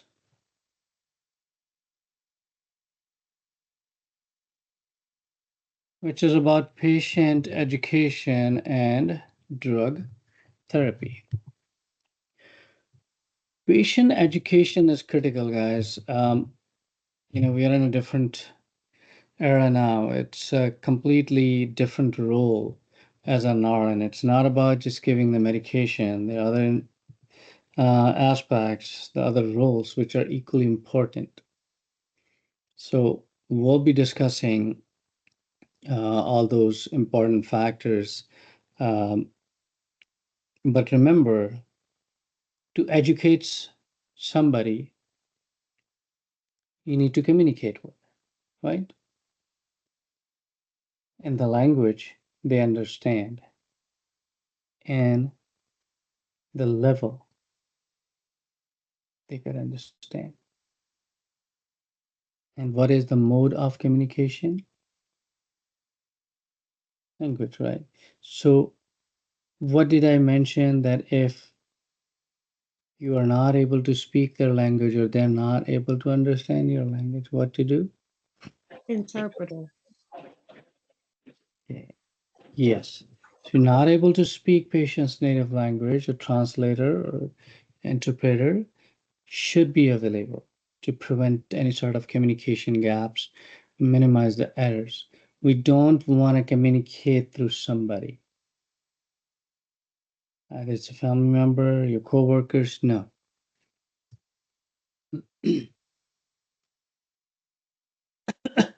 So nursing education is a big part of nursing responsibility because whatever the outcome we're trying to achieve, one of the strong pillar is your patient education. The patient, until they don't understand clearly about their condition and the consequences of following and not following the plan. The patient whose blood sugar is high, just diagnosed with diabetes, and trust me, this is true. Came across people they didn't know, and they were uh, surprised and didn't believe that alcohol increased the blood glucose level. They were not literate general terms and poorly literate as we talk about health literacy. And the guy was saying, hey, it's not sweet. How can it raise the blood glucose? Well, then it becomes challenging to explain that how it turns into that sugar, even though it's not sweet. And similarly, patients don't understand a lot of things. They see from just the top layer. From the top layer, what's under that. So you need to show them a complete picture because patient, what they see is what's going on now, how to fix it now. They don't think long term, but it. Something now can put patient risk long term, such as your diabetes. Now they might say, oh yeah, Yeah, I just take my pill whenever my blood glucose is high. Well, it doesn't work that way. You have to be compliant. If you're diabetic, you got to take medications regularly. It's not about that you select a day to take the medication. I still come across people, and I spend good amount of time in patient education. All the pharmacy patients, I invest time in that because if I don't do that, I know what people are thinking, what they're gonna do. It's just the medication filling, it's probably just gonna sit somewhere. So patient, they say, oh yeah. And I ask like, somebody, the patient has hyponatremia, the sodium level goes low, right? And when I ask, like, okay, you're taking this medication because when I ordered, I see when was ordered, and then they're taking it or not. So if there is any variation, you kind of assess it, what's going on.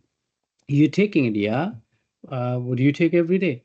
No, I just take it whenever my sodium is low. How do you check it? No, I can feel it, right? Well, that's not the right thing. So sometimes they're dropping it, sometimes they're taking too much, they're increasing it, and the blood pressure is going high, they're having edema, rather than going with the right approach, that you take consistent dose, whatever keeps your sodium level in the same range. They're just going here and there, left and right. So the example I was talking about, like diabetes, patient may understand that, okay, I have diabetes. Okay, these are metformin and whatever the drug yeah, I'm taking it.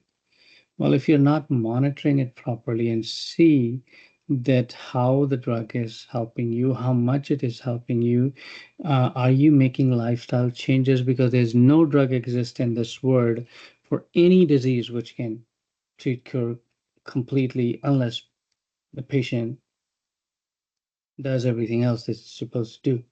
Because if we're gonna keep eating the bad stuff, the outcome is not going to be healthy. No matter what pills you take, it's never going to happen. So we need to educate that it's a balanced approach we need. And even, I would say that important more than even the pills, it's about what they eat and what they do, their healthy lifestyle, uh, active lifestyle, as well as food is the critical factor.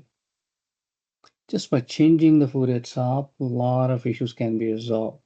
But we all run with or always or most of the time behind the clock, try to catch up, and then we compromise everything else because we're running late on something, either work later or other things are going, and then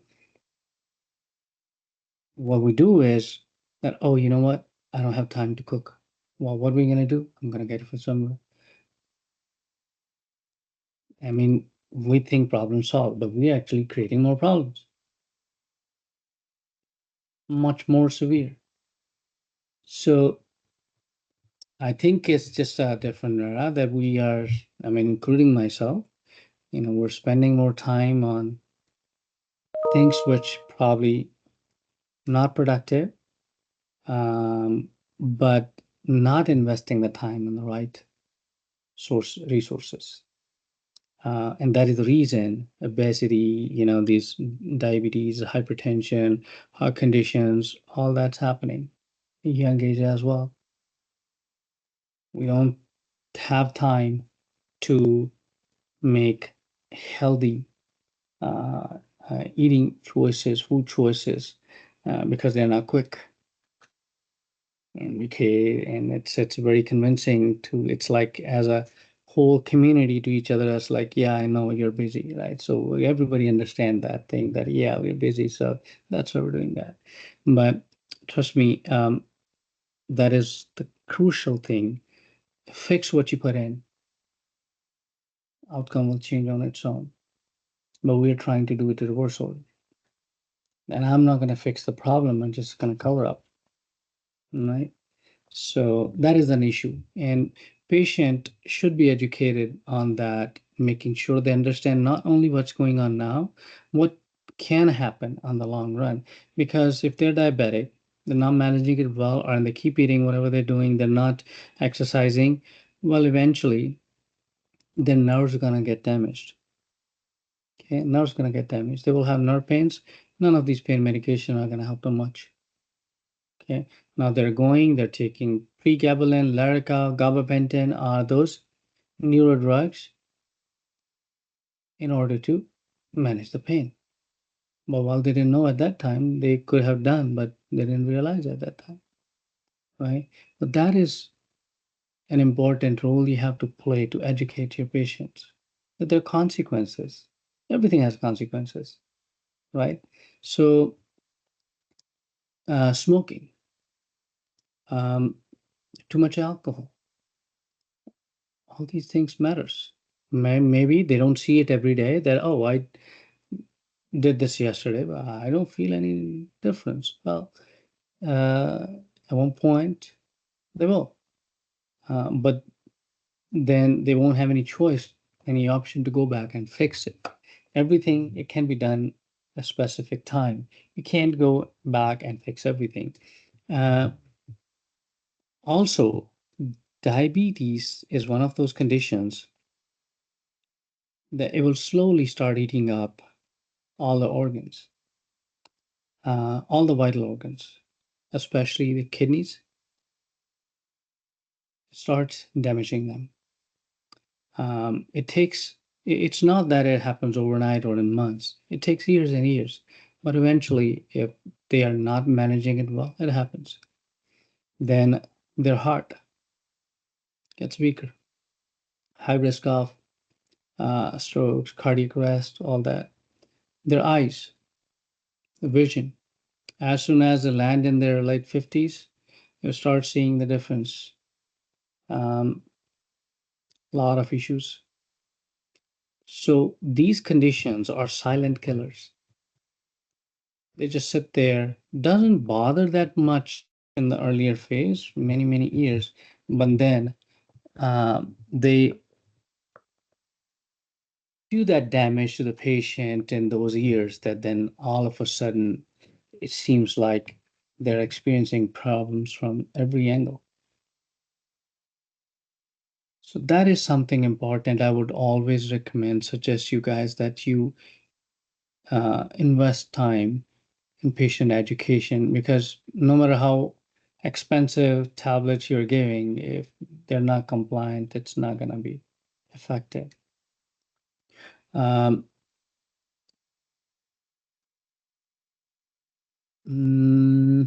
Also, collaborate with other team members. It's a team approach. Uh, Patient have multiple comorbidities, and then they are, and with this diabetes, you will see pretty soon high blood pressure, problem with the eyes, uh, nerve pains, fatigue all the time. That is going to impact the personal, their work life, and everything. So you have to channelize it, sending them to the right source. They need help in certain areas. If it's a neuropathic pain, you need to send them to a neurologist, right? It's about the lifestyle, right? They are smoking, well, send them to program for smoking cessation, right? So you have to identify that what are the factors which can be managed, and what are the resources, direct them to those resources. Because a nurse, it's not that you can manage everything, but you have to spread your wings and direct them to those resources which can support them. Now, as far as patient education, now education can only happen when somebody's teaching and the other person is learning, right? And important factors in that effective learning are the domains of learning. So I want you to know these three, don't mix them up, please. Okay. So these are essential in nursing education and practice. Now they include your cognitive domain, affective domain, and then psychomotor domain, and each focusing on different aspects of knowledge, skills, and attitudes. Okay. So let's talk about them one by one. Okay. For example, your cognitive domain. Now, cognitive domain involves, or anybody knows what it is?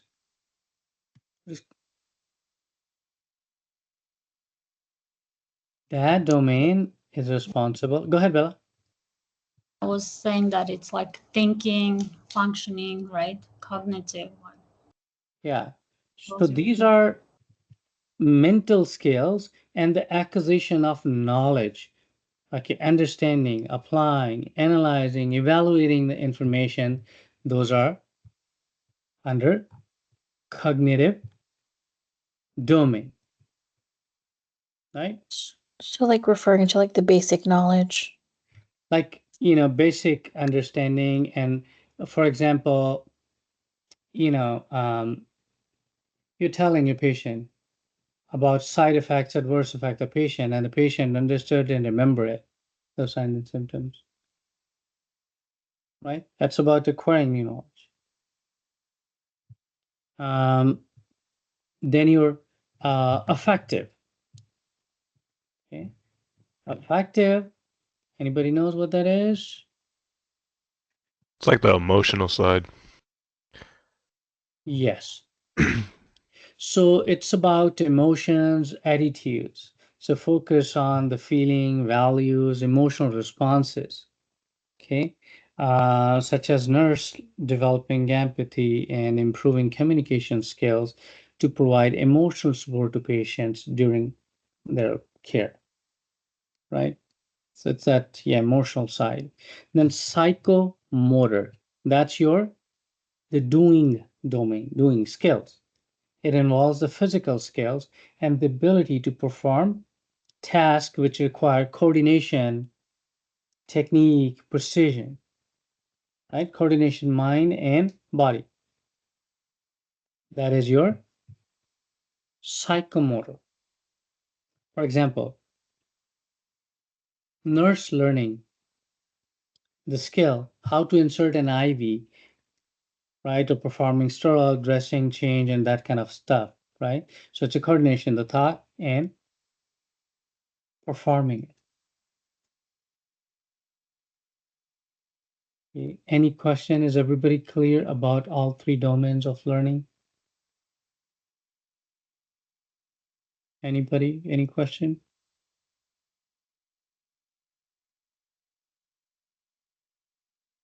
Please make sure you know the concept because otherwise in a day or two they will get mixed. Psychomotor is pretty simple. That's a motor doing skill, coordination. Right? Affective, your emotional part, and then cognitive is acquiring the new knowledge, learning. Okay. So two things are involved here. One is somebody sharing what they know. For example, we are sitting here, right? That what I know I'm sharing with you, and based on what I shared with you, you learned and you did well on your exams. That's when you say that the learning happened. It's not about that you attended the lecture, you listened to it. That's not an effective uh, teaching or a learning outcome. Based on the information provided, the changes happened that demonstrate the efficacy of patient education. For example, you educated your patient about importance of healthy lifestyle, right? and started working out or just start walking 3 to 4 times a week, and the patient said like, yeah, thank you so much for kind of making me realize how important it is for me to stay healthy. And actually now I go out and kind of walk 3 days or 4 days, whatever it is. Well, that tells you that's effective learning. Make sense? We look at the outcome. Okay. Now in patient education, the assessment part, right? In the education part, look into the factors. First is when you're assessing, what are you assessing here? You're assessing the patient's first learning needs and the level of understanding, all that. Because you can only teach when you understand that at this level and with this, what you need to provide, what they know, what you need to explain, and how. Okay. Now, during that, assess patient's cultural background. And that's important. Okay. The nurses sometimes don't do that. It's important. The cultural background, their level of education, their health beliefs, and another point, readiness to learn. Are they open to learn? The information you are sharing, are they receiving it? Their willingness, are they asking questions about it? It means, yes, they are interacting. They're eager to learn. But it's just sitting like that. Oh my goodness, when they're gonna stop talking? Like maybe you're saying when Professor Sai is gonna stop talking 1 more hour. Oh my goodness, they're already tired, right? Same patient might think the same way, right? Oh my goodness, this nurse is going on and on and on. I gotta do other things. Stop now, right? But that's not effective learning. And that can only happen when they understand the whole picture, the consequences. Why are you teaching them? It's not for you, it's for them. Right? So assess, are they ready to learn? For example, you're into patient's room who took sleeping pill last night, and you're educating them sitting right next to their opening eyes and closing like that, and they're just doing this. Yeah. You're saying, you got it? Yeah, I got it. Yeah. They're not ready to learn. They're not open to receive information. So we need to assess that. This is crucial. Try to figure out what's their understanding. Okay, how much they know. Okay, assess what patient already knows about their condition and treatment and what you may need to add into that. Okay, you're asking them, hey, what do you know about like diabetes, how to manage it, what you should be including in your diet, and what you kind of should be removing it. Assess the patient. And then learning preferences and style. You need to see the patient's like age. If somebody aged in 80s, their vision is weak, and you're giving them one of the finest printed material, but they can't read it. It's waste. Somebody has hearing impairment, or you're giving them something to listen. Not going to work, right? So you need to assess that if they have any impairment, any disability which restrict them from receiving that information in the method you're providing them. Some patient may learn visual rather than what you're telling them. It's like, hey, or you're giving them something to read. I don't have time for that, right? So you need to assess that which method is suitable for that particular patient. And it can vary from patient to patient. And I said, readiness to learn and their cognitive ability. See, if patient has dementia, Well, your approach has to be different, right? You need to involve their caretakers, their family members, right? Language barrier, cultural factors, what their cultural beliefs are about body, health, sickness, treatment. In some cultures, they say, oh, what you're just giving the chemicals. It's going to hurt the body, right? I don't want to take it. Do they know what's going to happen if they don't take it? And we respect uh, whatever their beliefs are, but if they don't believe something, it doesn't mean that's incorrect. I may not believe in something, but doesn't make me right. That I don't believe in that. Maybe I don't know about it. Maybe they don't know about it. Correct? That happens. Usually people develop their beliefs on their life experiences, and that may or may not be right. Unless somebody shows them the other way around. Then motivation and assess any barriers in their learning. Are there any physical disabilities? If you are asking them to attend certain sessions, go somewhere, do they have access to transportation? Right? Do they have any financial issues? So you need to look up on a bigger picture, not only just that, here you go, your meds, just take it. There are lots and lots of factors which can impact the patient outcome. Okay. Make sure we develop the educational material based on what are appropriate for your patient and their mental, psychological, emotional status, and looking around their surroundings, what kind of support they have at home and work. Do they practice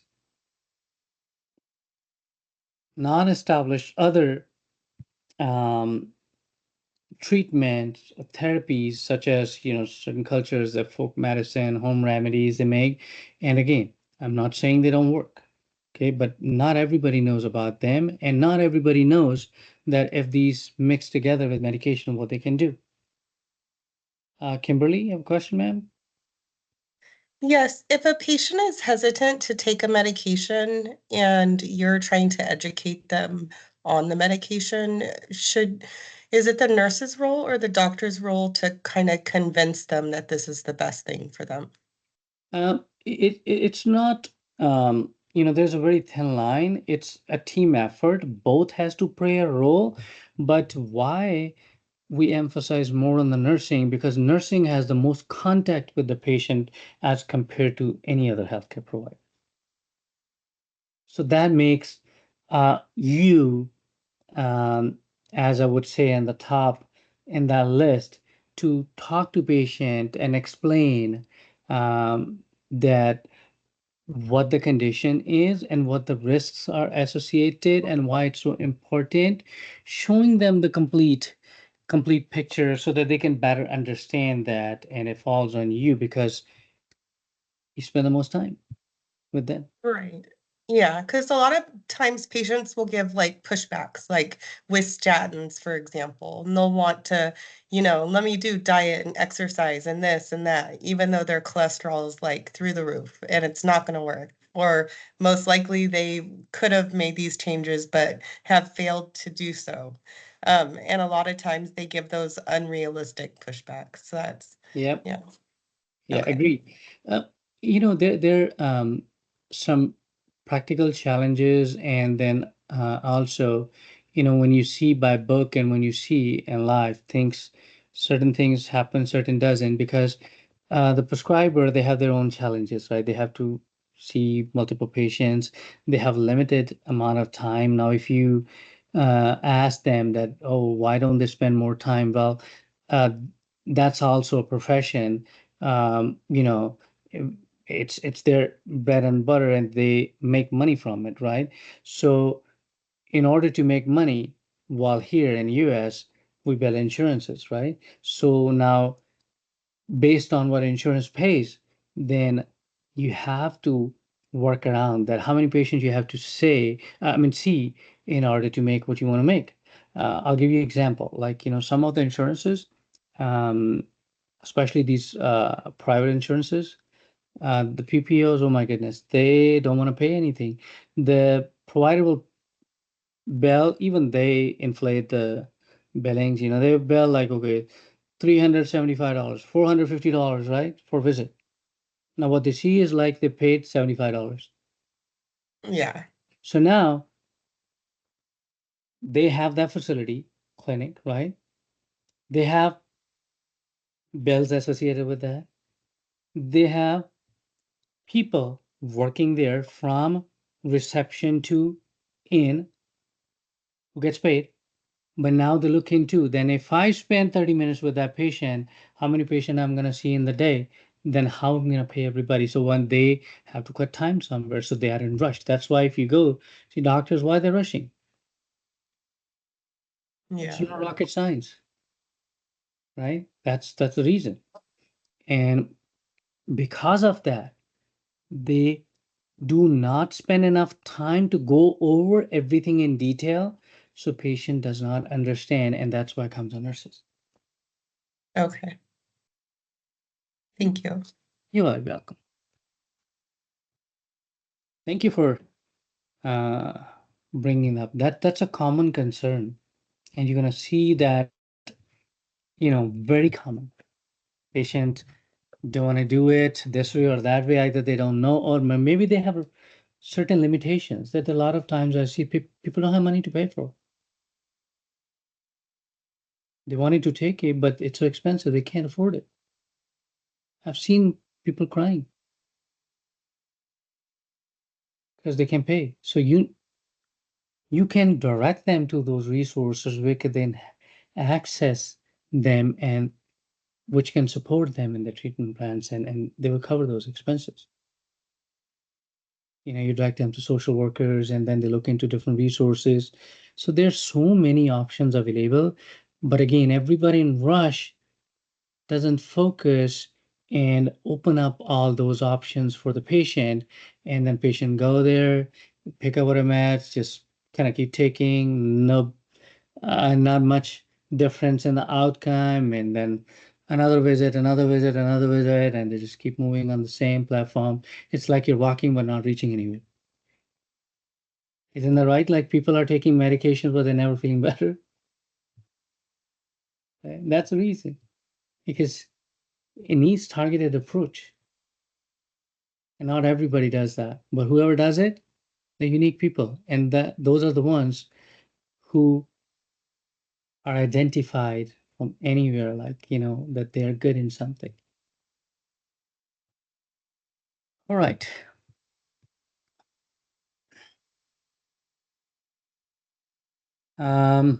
We talked about this thing, so nothing different. Okay. So during the assessment, and I will say that again, your assessment part should be real thorough, real thorough. Because remember, what are you assessing there? You're assessing the whole picture about the patient, what the problem is, what restrictions are, you know, and whatever they're gonna, or what the plan should be, what is the potential cause, the reason, and how I'm gonna fix it, what fix the solution is better for this. Not one solution applies to all for my patient. Um, so spend a big chunk of your time on assessment. If you do so, you learn that method, you will see how easily you can determine the correct diagnosis and all those solutions when you're developing a nursing care plan. You will develop a nursing care plan in 5 to 10 minutes, or you find people struggling and trying to figure that out in an hour. That comes from assessment. dig deeper. Okay? Act like a detective. Ask as much as you can, and then look at the information you got, and then try to make sense out of it. I would say majority of the cases, if your assessment is thorough, you have a clear picture of the problem and what should be your solution. Very clear. But I will also tell you, a lot of people don't do that because they're in rush. Okay. Now, their limitations, their diet is also equally important. As I said, somebody may like something, others not, and that can influence the therapeutic outcome, the medication effect. Somebody consuming more fat, okay, that will reduce the absorption of the medication. So we need to know what they are. Ask them clearly, what your diet looks like. Tell me in detail. And nutritional status, well, that can also make a huge impact. People who are deficient, the nutritional status is poor, while they take longer to heal.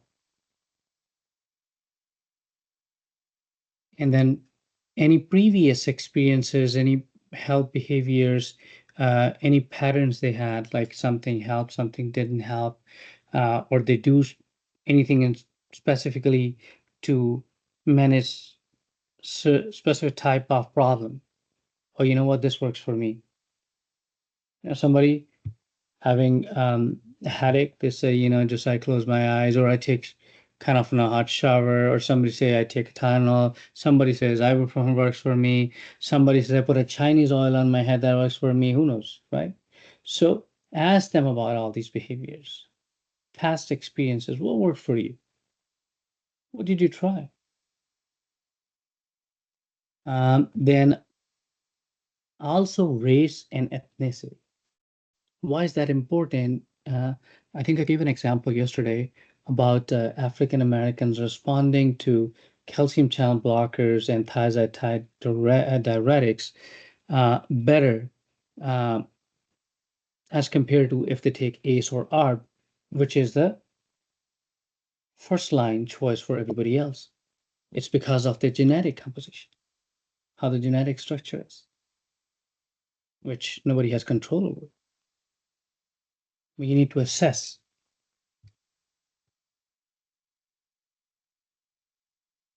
Okay, we talked about this thing. Okay, now, based on the assessment, nurses develop the diagnosis, right? The nursing diagnosis.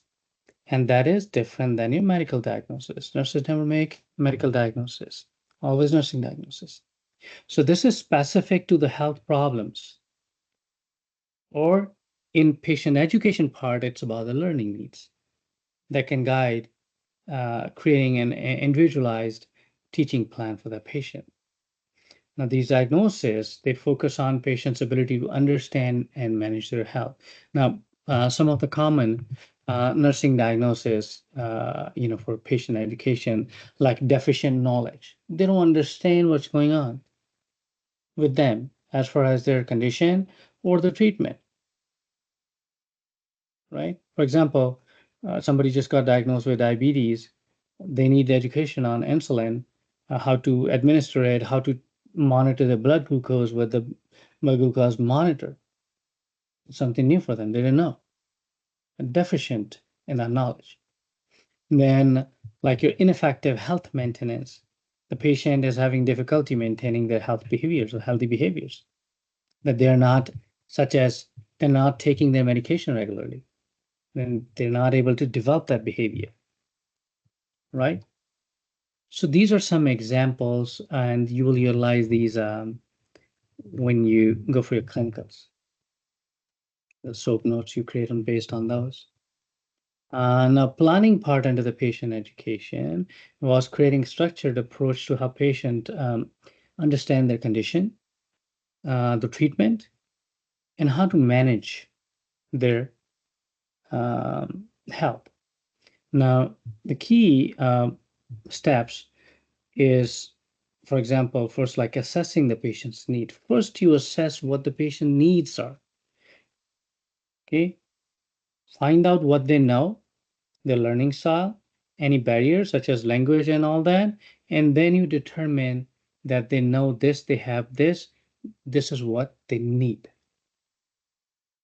And then set clear objectives, means the goals to achieve. Short-term goals, long-term goals, and goals should be SMART, means specific, measurable, right? So they should be relevant to the patient's problem. It should be patients, whatever the problem is. And then they should be practically achievable. Now, if you develop a goal, a short-term goal, for a patient who just got out from a hip surgery, the patient will report 0 out of 10 pain level by end of my shift. Well, we don't have a magic. It's not going to happen. They had a hip surgery. They're not going to report that for a long time. So be practical when you develop that. Realistic goals which can be achieved. And also should be in simple terms what the patient can understand. What are we trying to achieve? And it should have a specific time limit, a time frame. For example, short term, you're setting something up that you want to reduce the patient's pain level to 3 out of 10 from 8 or 9 out of 10. Well, that's achievable in 10, 8, 10, 12-hour shift. You set the time in so and so many hours or shift. Long-term goal to manage somebody's blood pressure or blood glucose or cholesterol, in 3 months. You want to drop their A1C by 1 point before the next visit, after 3 months. Make sure we have a set timeline so that we can assess at that point that what change happened. Is it good, bad, same?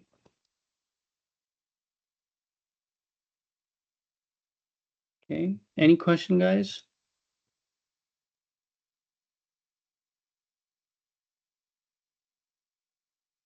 Question? No?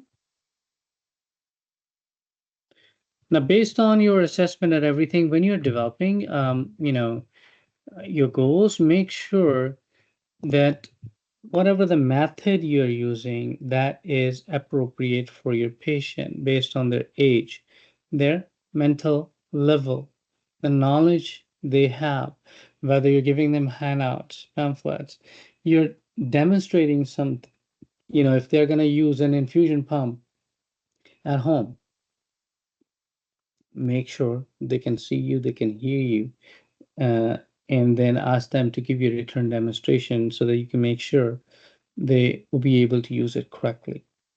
If it's about checking blood glucose, show it once and then ask them to give you a return demonstration. If it's an inhaler, show them how to use it, ask them to give you a return demonstration, make sure they're able to perform it correctly. Okay. Then involve the patient as well as the family for comprehensive approach, and then schedule follow-up sessions to evaluate, reinforce, and making changes based on whatever you find in your evaluation. Okay. Now, if we talk about the implementation part of your patient education, so it's about delivering the health information, right? We are educating. So delivering the health information and instructions to patient to ensure they understand the condition, treatment, self-care, everything, whatever we want to pass on, that what method are we utilizing? As we talked earlier, that assess learning needs, tailor the education based on what is appropriate for them and proper teaching method, whether it's verbal, written, visual, like, videos and all that, and encourage them to participate in their healthcare. know more about their condition, treatment, and all that, and verify the understanding as just mentioned previously. Ask them for return demonstration, explain it to you, certain things, and for having complete clarity that they know what's going on now. Okay. And try to approach by multiple methods rather than just focusing on one that I just gave them something printed. Well, try to do multiple so that one way or another, or maybe utilizing both, they have better understanding. Now, as far as the documentation part, this is crucial, right, for ensuring, excuse me, the continuity of care and also legal compliance. So in the patient education documentation part, it's about recording the details about the education provided to the patient, what was provided, what kind of information, and which way, right? What topics covered. Did you give them medication instructions, how to take them, lifestyle modification, a patient's understanding, that the patient's comprehension, did the patient verbalize, like, understanding, or they demonstrated how to use it? Then patient's response based on like patient asking you questions regarding what you're explaining, any concern raised by them, or any resistance expressed by the patient. So these are some important aspects. And as far as your evaluation part, so evaluation of patient education here involves assessing how well a patient understood and can apply the information what you shared with them. Okay, such as teach back method. Ask them to explain it to you. Say, okay, please tell me what I just shared with you. What did you understand? If it's about a device, an injection, or insulin infusion pump, maybe inhaler, ask them, can you show me? And then assessing behavior changes. Based on that education you provided, did they make any changes? They follow through on that? You talked about lifestyle changes. Is there a change? Are they going on walks? Did they mention that they read the labels on whatever they buy and look for low sodium diet, low sugar diet, those kind of things? And then feedback clarification, encourage your patient to ask questions, and making sure the patient is comfortable and confident by knowing what they should know to manage themselves. And then in the follow-up, reassess the patient's knowledge, understanding the skills, if they can do things properly, and then make adjustment for any gaps you may find.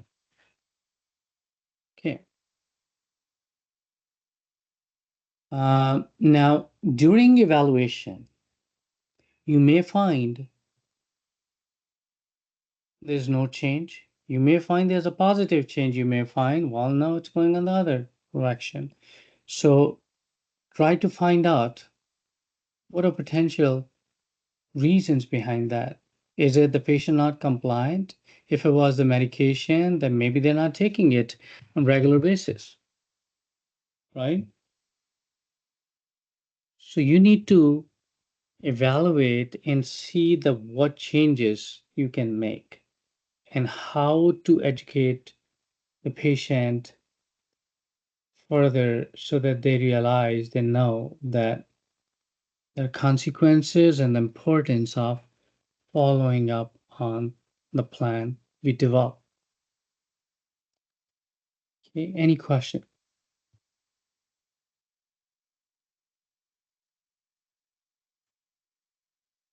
Any question? Many question, guys.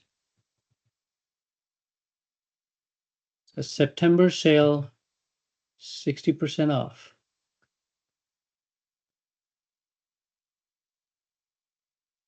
Question? All right. Let's do a few questions. Okay. Once again, read questions carefully, find keywords. Excuse me.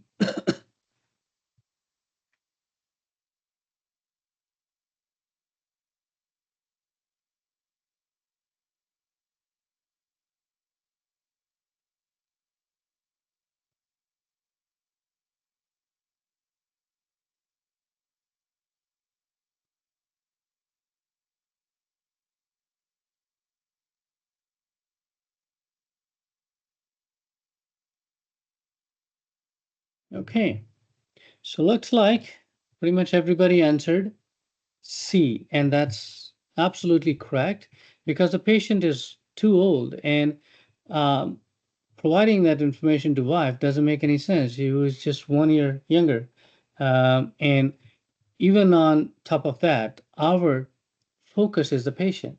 Our target is the patient. So now we know the patient has limitations. So well, we work around that and we'll provide the information in small bits so the patient can understand it easily. Good job. Proud of you guys. Very good. Okay, let's see the next one.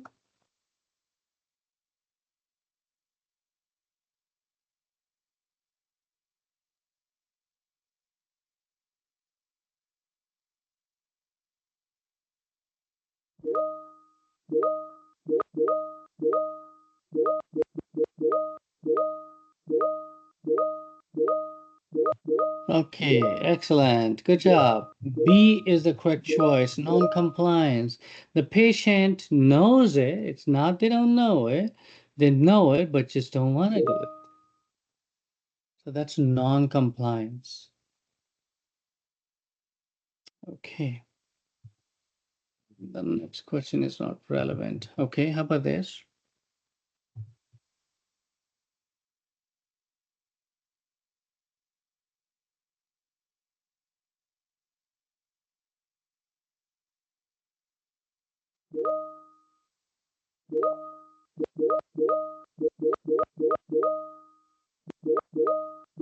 Perfect. Great job. Yes. D is the correct choice. Evaluation.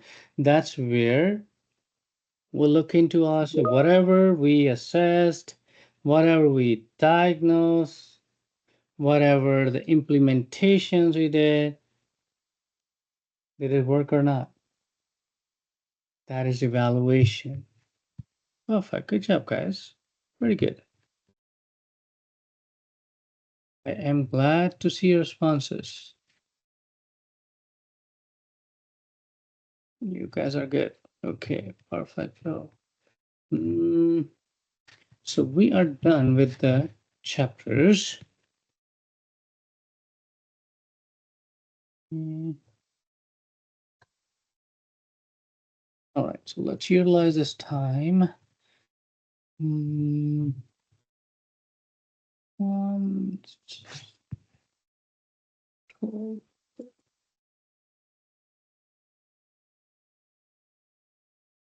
okay.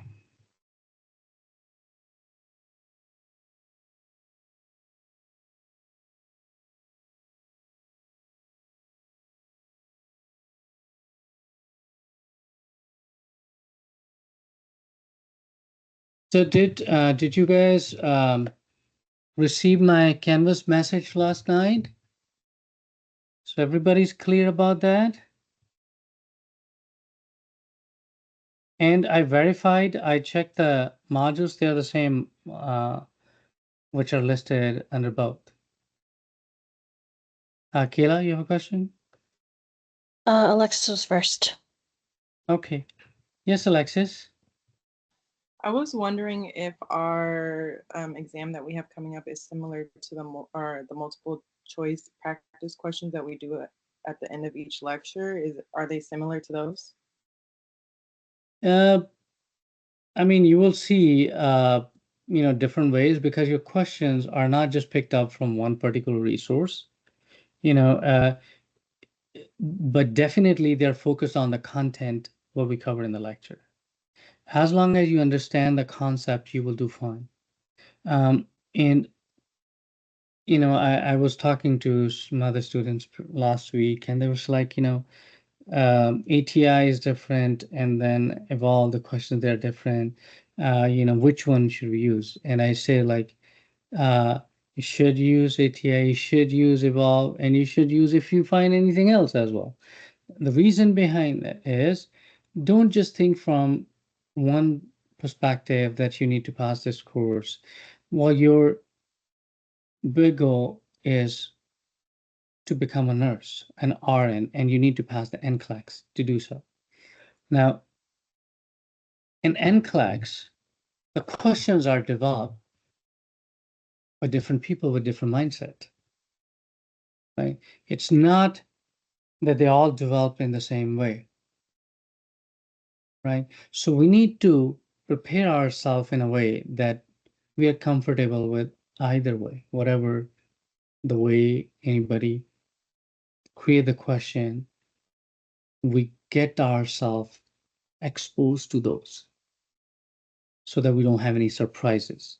If you look at like ATA questions, right? ATA questions are kind of pretty concise, not too lengthy, simplified. Have you guys ever attempted, have you seen HASI? You seen any questions, HASI? So, okay, if not, so HASI, they present question different way. Something the questions are lengthy, it eats up a big chunk of your time and leaves you less to answer. So if we just focus on one, well, then we are leaving something else. Who knows what type of question we're going to see in NCLEX, right? They can try to confuse you. They can try to put extra information in the questions or leave out certain things for you to guess. But as long as you know the concept, it won't be a problem for you. Remember this. Like when we're talking about opioids, right? Opioids. Forget about ATI, HASI, EVOL, whatever it is. Leave that aside. Now, what is important to know about opioids? What do you think? If your patient is taking, okay. It can cause respiratory depression in patients if overdone. Right, yes. Let's keep adding more. Those are